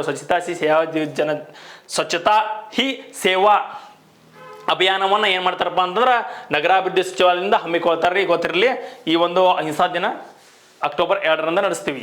ಕರ್ನಾಟಕದ ಮೊದಲ ಹೆಲ್ತ್ ATM ಇಂಥವು ATM ಬಂದು ಕರ್ನಾಟಕದ ಹೆಲ್ತ್ ATM ಮಿಷನ್ ಕಾರ್ಯ ಆರಂಭಿಸಿದಂತಹ ಮೊದಲ ಜಿಲ್ಲೆ ಯಾವುದು? ನೋಡ್ರಿ, ರೊಕ್ಕದ ATM ಅಷ್ಟಲ್ಲ, ಅಕ್ಕಿ ATM ಆಗೈತೆ, ಹಾಲಿನ ATM ಆಗೈತೆ, ಈಗ ಹೆಲ್ತ್ ATM ಕೂಡ ಬಂದದ. ಕರ್ನಾಟಕದ ಮೊದಲ ಹೆಲ್ತ್ ATM ಮಿಷನ್ ಅನ್ನ ಎಲ್ಲಿ ಆರಂಭಗೊಳಿಸಿದಾರೆ ಅಂದ್ರೆ ಕಲಬುರಗಿ ಒಳಗ್ರಿ. ನೋಡ್ರಿ, ಕಲಬುರಗಿ ಒಳಗೆ ಈ ರೀತಿ ಒಂದು ATM ತಂದಾರ. ಕಲಬುರಗಿಯಲ್ಲಿ ರಾಜ್ಯದ ಮೊದಲ ಹೆಲ್ತ್ ATM ಮಿಷನ್ ಅನ್ನ ಕಾರ್ಯಾರಂಭ ಮಾಡಿದೆ. 10 ನಿಮಿಷದಲ್ಲಿ ಉಚಿತ 50ಕ್ಕೂ ಹೆಚ್ಚು ಆರೋಗ್ಯ ಪರೀಕ್ಷೆಯನ್ನ ರಿಪೋರ್ಟ್ ಲಭ್ಯವಾಗುತ್ತದೆ. 10 ನಿಮಿಷದಲ್ಲಿ 50ಕ್ಕೂ ಹೆಚ್ಚು ರೋಗಿಗಳಿಗೆ ಏನಪ್ಪಾ ಅಂತಂದ್ರೆ ರಿಪೋರ್ಟ್ ಅನ್ನ ಕೊಡ್ತಕ್ಕಂತಹ ಒಂದು ಕೆಲಸ ಇದು ಮಾಡ್ತೈತಿ. ಇಂಥ ಕೆಲಸ ಎಷ್ಟು ಸ್ಪೀಡ್ ಮಾಡ್ತದೆ ನೋಡ್ರಿ ಮಿಷನ್. ಅದ ಯಾವುದಂದ್ರೆ ಹೆಲ್ತ್ ಮಿಷನ್ ATM. ಪ್ರಧಾನಿ ನರೇಂದ್ರ ಮೋದಿ ಅವರು ದೇಶದ ಬೃಹತ್ ಸಾಮಾಜಿಕ ಭದ್ರತಾ ಕಾರ್ಯಕ್ರಮ ಎನಿಸಿದ ಪ್ರಧಾನಿ ವಿಶ್ವಕರ್ಮ ಈ ಯೋಜನೆಯ ಮುಖ್ಯ ಉದ್ದೇಶ ಏನಾಗಿತ್ತು? ಪ್ರಧಾನಿ ಮೋದಿ ಅವರು ಇದನ್ನು ಅನಾವರಣ ಮಾಡಿದ್ರಲ್ಲ, ಇದರ ಉದ್ದೇಶ ಏನಾಗಿತ್ತು? ಇದರ ಉದ್ದೇಶ ಅಂತಂದ್ರೆ ಪ್ರಧಾನಿ ವಿಶ್ವಕರ್ಮ ಯೋಜನೆಗೆ ಚಾಲನೆ ನೀಡಿ ಮತ್ತು ವಿಶ್ವದ ಅತಿ ದೊಡ್ಡ ಸಭಾಂಗಣ ಯಶೋಭೂಮಿನೂ ಕೂಡ ಇದರ ಸಭಾಂಗಣ ಆಗಿರ್ತದೆ, ಹೌದಲ್ರಿ? ಇದರ ಉದ್ದೇಶ ಏನಾಗಿದೆ ಅಂತ ಕೇಳ್ಯಾರ ಕ್ವಶನ್. ವಿಶ್ವಕರ್ಮ ಯೋಜನೆಯ ಈ ಒಂದು ಉದ್ದೇಶ ಏನಾಗೈತೆ ಅಂತ ಕೇಳಿದಾರು. ಲಾಸ್ಟ್ ಟೈಮ್ ಎಕ್ಸಾಮ್ದಾಗ ಕ್ವಶನ್ ಕೇಳಿದಾರ ನೋಡ್ರಿ, ಗೌರ್ಮೆಂಟ್ ಒಂದು ಯಾವುದೋ ಎಕ್ಸಾಮ್ದಾಗ ಆಗಿತ್ತಲ್ಲ, ಕ್ವಶನ್ ಆಗಿತ್ತು. ವಿಶ್ವಕರ್ಮ ಜಯಂತಿ ದಿನದಂದು ಪ್ರಧಾನಿ ನರೇಂದ್ರ ಮೋದಿ ಅವರು ದೇಶದ ಬೃಹತ್ ಸಾಮಾಜಿಕ ಭದ್ರತಾ ಕಾರ್ಯಕ್ರಮ ಎನಿಸಿದ ಪ್ರಧಾನಿ ವಿಶ್ವಕರ್ಮ ಯೋಜನೆಯ ಚಾಲನೆ ನೀಡಿದ್ದಾರೆ. ಇದರ ಉದ್ದೇಶ ಏನಾಗೈತೆ ಅಂದ್ರೆ ಸಾಂಪ್ರದಾಯಿಕ ಕರಕುಶಲ ಕಲೆಯಲ್ಲಿ ತೊಡಗಿರುವ ಸುಮಾರು 18 ಬಗೆಯ ಕುಶಲಕರ್ಮಿಗಳಿಗೆ ಪ್ರೋತ್ಸಾಹ ನೀಡ್ತಕ್ಕಂಥ ಧನರೂಪದಲ್ಲಿ ಪ್ರೋತ್ಸಾಹ ನೀಡ್ತಕ್ಕಂಥ ಯೋಜನೆ ಇದಾಗಿದ್ದಾರೆ. ಇದು ಕ್ವಶನ್ಗೆ ಆನ್ಸರ್ ಬಂದ್ಬಿಟ್ಟು ಕುಶಲಕರ್ಮಿಗಳಿಗೆ, ಸಾಂಪ್ರದಾಯಿಕವಾಗಿ ಕರಕುಶಲ ಕಲೆಗೆ ತೊಡಗಿರುವ ಸುಮಾರು 18 ಕುಶಲಕರ್ಮಿಕರಿಗೆ ಪ್ರೋತ್ಸಾಹ ಧನವನ್ನು ನೀಡತಕ್ಕಂಥ ಒಂದು ಕಾರ್ಯಕ್ರಮ ಇದಾಗ್ಯದ. 25ನೇ ಕ್ವಶನ್ ನೋಡ್ರಿ, ಕೃತಕ ಬುದ್ಧಿಮತ್ತೆಯಲ್ಲಿ ಅಗ್ರಸ್ಥಾನದಲ್ಲಿರ್ತಕ್ಕಂತಹ ದೇಶ ಯಾವುದು? ನೋಡ್ರಿ, ಆರ್ಟಿಫಿಷಿಯಲ್ ಇಂಟೆಲಿಜೆನ್ಸ್ ದಲ್ಲಿ ಅತಿ ಹೆಚ್ಚು ಅಗ್ರಸ್ಥಾನದಲ್ಲಿರ್ತಕ್ಕಂತಹ ದೇಶ ಯಾವುದು? ಜಗತ್ತಿನಲ್ಲಿ ಎಲ್ಲಾ ದೇಶಗಳ ಗಮನ ಕೃತಕ ಬುದ್ಧಿಮತ್ತೆಯತ್ತ ಇದೆ, ಅಂದ್ರೆ ಆರ್ಟಿಫಿಷಿಯಲ್ ಇಂಟೆಲಿಜೆನ್ಸ್ ಇದ. ಜಗತ್ತಿನ ಶ್ರೇಷ್ಠ ಐಟಿ ಮತ್ತು ತಂತ್ರಜ್ಞಾನ ಸಂಸ್ಥೆಗಳಲ್ಲಿ ಕೃತಕ ಬುದ್ಧಿಮತ್ತೆಯ ಸಂಶೋಧನೆಯಲ್ಲಿ ತೊಡಗಿಕೊಂಡಿವೆ. ಹೌದ್ರಿ, ತೊಡಗಿಕೊಂಡಿದ್ದಾವೆ. ಈ ಸಮಯದಲ್ಲಿ ಜಗತ್ತಿನ ಟಾಪ್ 10 ರಾಷ್ಟ್ರ ಯಾವುದು ಎಂಬುದು ಕುತೂಹಲವಿದ್ದು, ಕೃತಕ ಬುದ್ಧಿಮತ್ತೆಯಲ್ಲಿ ಕ್ಷೇತ್ರದಲ್ಲಿ ಚೀನಾ ದೇಶವು ಅಗ್ರಸ್ಥಾನ ಪಡೆದಿದೆ. ಜಗತ್ತಿನಲ್ಲಿ ನೋಡ್ರಿ, ಅಮೆರಿಕಕ್ಕಿಂತ ಮುಂದೋಗಿದೆ. ಜಗತ್ತಿನಲ್ಲಿ ಅತಿ ಹೆಚ್ಚು ಆರ್ಟಿಫಿಷಿಯಲ್ ಇಂಟೆಲಿಜೆನ್ಸಿಯನ್ನ ಏನಪ್ಪಾ ಅಂತಂದ್ರೆ ಬೆಳೀತಕ್ಕಂತಹ ಒಂದು ರಾಷ್ಟ್ರ ಯಾವಪ್ಪ ಅಂತಂದ್ರೆ ಚೀನಾ ದೇಶ ದಾಖಲೆ ಮಾಡೈತ್ರಿ. ಅಮೆರಿಕ ಇತ್ತು, ಅದನ್ನ ಓವರ್ಟೇಕ್ ಮಾಡಿ ಚೀನಾದವ್ರು ಬೆಳೆದಾರ. ಇಲ್ಲದ ನೋಡ್ರಿ, ಚೀನಾ 1ನೇ ಸ್ಥಾನದಾಗಿದ್ರೆ ಅಮೆರಿಕ 2ನೇ ಸ್ಥಾನದಾಗದ. ಅದೇ ರೀತಿ ಭಾರತವು ಕೂಡ 16ನೇ ಸ್ಥಾನದಾಗಿದ್ದೀವಿ. ಬರ್ತೀವಿ ನಾವು ಅಭಿ ಪಿಕ್ಚರ್ ಬಾಕಿ. ನಾವು ಏನಪ್ಪಾ ಅಂದ್ರೆ ಒಂದು ಇನ್ನೂ ಸ್ವಲ್ಪ ಮುಂದೆ ಹೋಗ್ತಕ್ಕಂಥ ಸನ್ನಿವೇಶದಾಗ ಇದೀವ್ರಿ, ಹೋಗ್ತೀವಿ ಅಂತ ಹೇಳ್ತೀವಿ. ಸ್ನೇಹಿತರೆ, ಇದಾಗಿರ್ತದ ಅಕ್ಟೋಬರ್ ತಿಂಗಳಿನ ಮೊದಲನೇ ಭಾಗ ಸ್ಪರ್ಧಾ ವಿಜೇತದಿಂದ ತೆಗೆದುಕೊಂಡು ಬಂದಿರ್ತಾನೆ. ಇದು ಬಹಳ ನಿಮ್ಮ PC ಅಥವಾ DR ಅಥವಾ 545 PSI ಎಕ್ಸಾಮ್ಗೆ ನಿಮಗೆ ಭಾಳ ಅನುಕೂಲ ಆಗ್ತೈತಿ. ನೀವು ಕುಂತ ಓದಾಕ ಟೈಮ್ ಇರಂಗಿಲ್ಲ. ಇಯರ್ಫೋನ್ ಹಾಕೊಂಡು ಏನು ಮಾಡ್ರಪ್ಪ ಅಂದ್ರೆ ಜರ್ನಿ ಮಾಡುವಾಗ ಆಗಲಿ ಅಥವಾ ನೀವು ಎಲ್ಲಾರ ಕೂತಾಗಲಿ ಮತ್ತೊಂದು ಕೆಲಸ ಮಾಡ್ಬೇಕಾದ್ರೆ ಇದನ್ನ ಕೇಳ್ತಾ ಏನು ಮಾಡ್ರಿ, ಮತ್ತೆ ಪುನರಾವರ್ತನೆ ಆಗ್ತೈತಿ. ನಿಮ್ಗೆ ಕಿವಿಗೆ ಕೇಳ್ತೈತಿ. ಎಲ್ಲಿ ಹೇಳ್ತಕ್ಕಂಥ ಕ್ವಶನ್ಸ್ಗಳ ಯಾವುದೇ ರೀತಿ ಮಿಸ್ ಆಗಂಗಿಲ್ಲ. ನಿಮಗೆ ಏನೋ ಎಕ್ಸಾಮ್ದಾಗ ಕೇಳಿದ್ರು ಅಂದ್ರೆ ಯಾವುದೋ ಕ್ವಶನು ನೀವು ಮಿಸ್ ಮಾಡ್ತಕ್ಕಂಥ ಚಾನ್ಸೇ ಇರಂಗಿಲ್ಲ. ಯಾಕಂದ್ರೆ ಕೇಳೋದ್ರಿಂದ ಏನಪ್ಪಾ ಅಂದ್ರೆ ಮತ್ತೆ ನಿಮಗೆ ಪುನರಾವರ್ತನೆ ಆಗ್ತಾ ಹೇಳ್ತಾ ಈ ಒಂದು ಕ್ಲಾಸನ್ನು ಮುಗಿಸ್ತಾ ಇದ್ದೀನಿ ಸ್ನೇಹಿತರೆ. ಈ ತರಗತಿ ನಿಮ್ಗೆ ಇಷ್ಟ ಆದ್ರೆ ಲೈಕ್ ಮಾಡಿ, ಶೇರ್ ಮಾಡಿ, ಕಮೆಂಟ್ ಮಾಡಿ ಅಂತ ಹೇಳ್ತಾ ಜೈ ಹಿಂದ್, ಜೈ ಕರ್ನಾಟಕ ಮಾತೆ.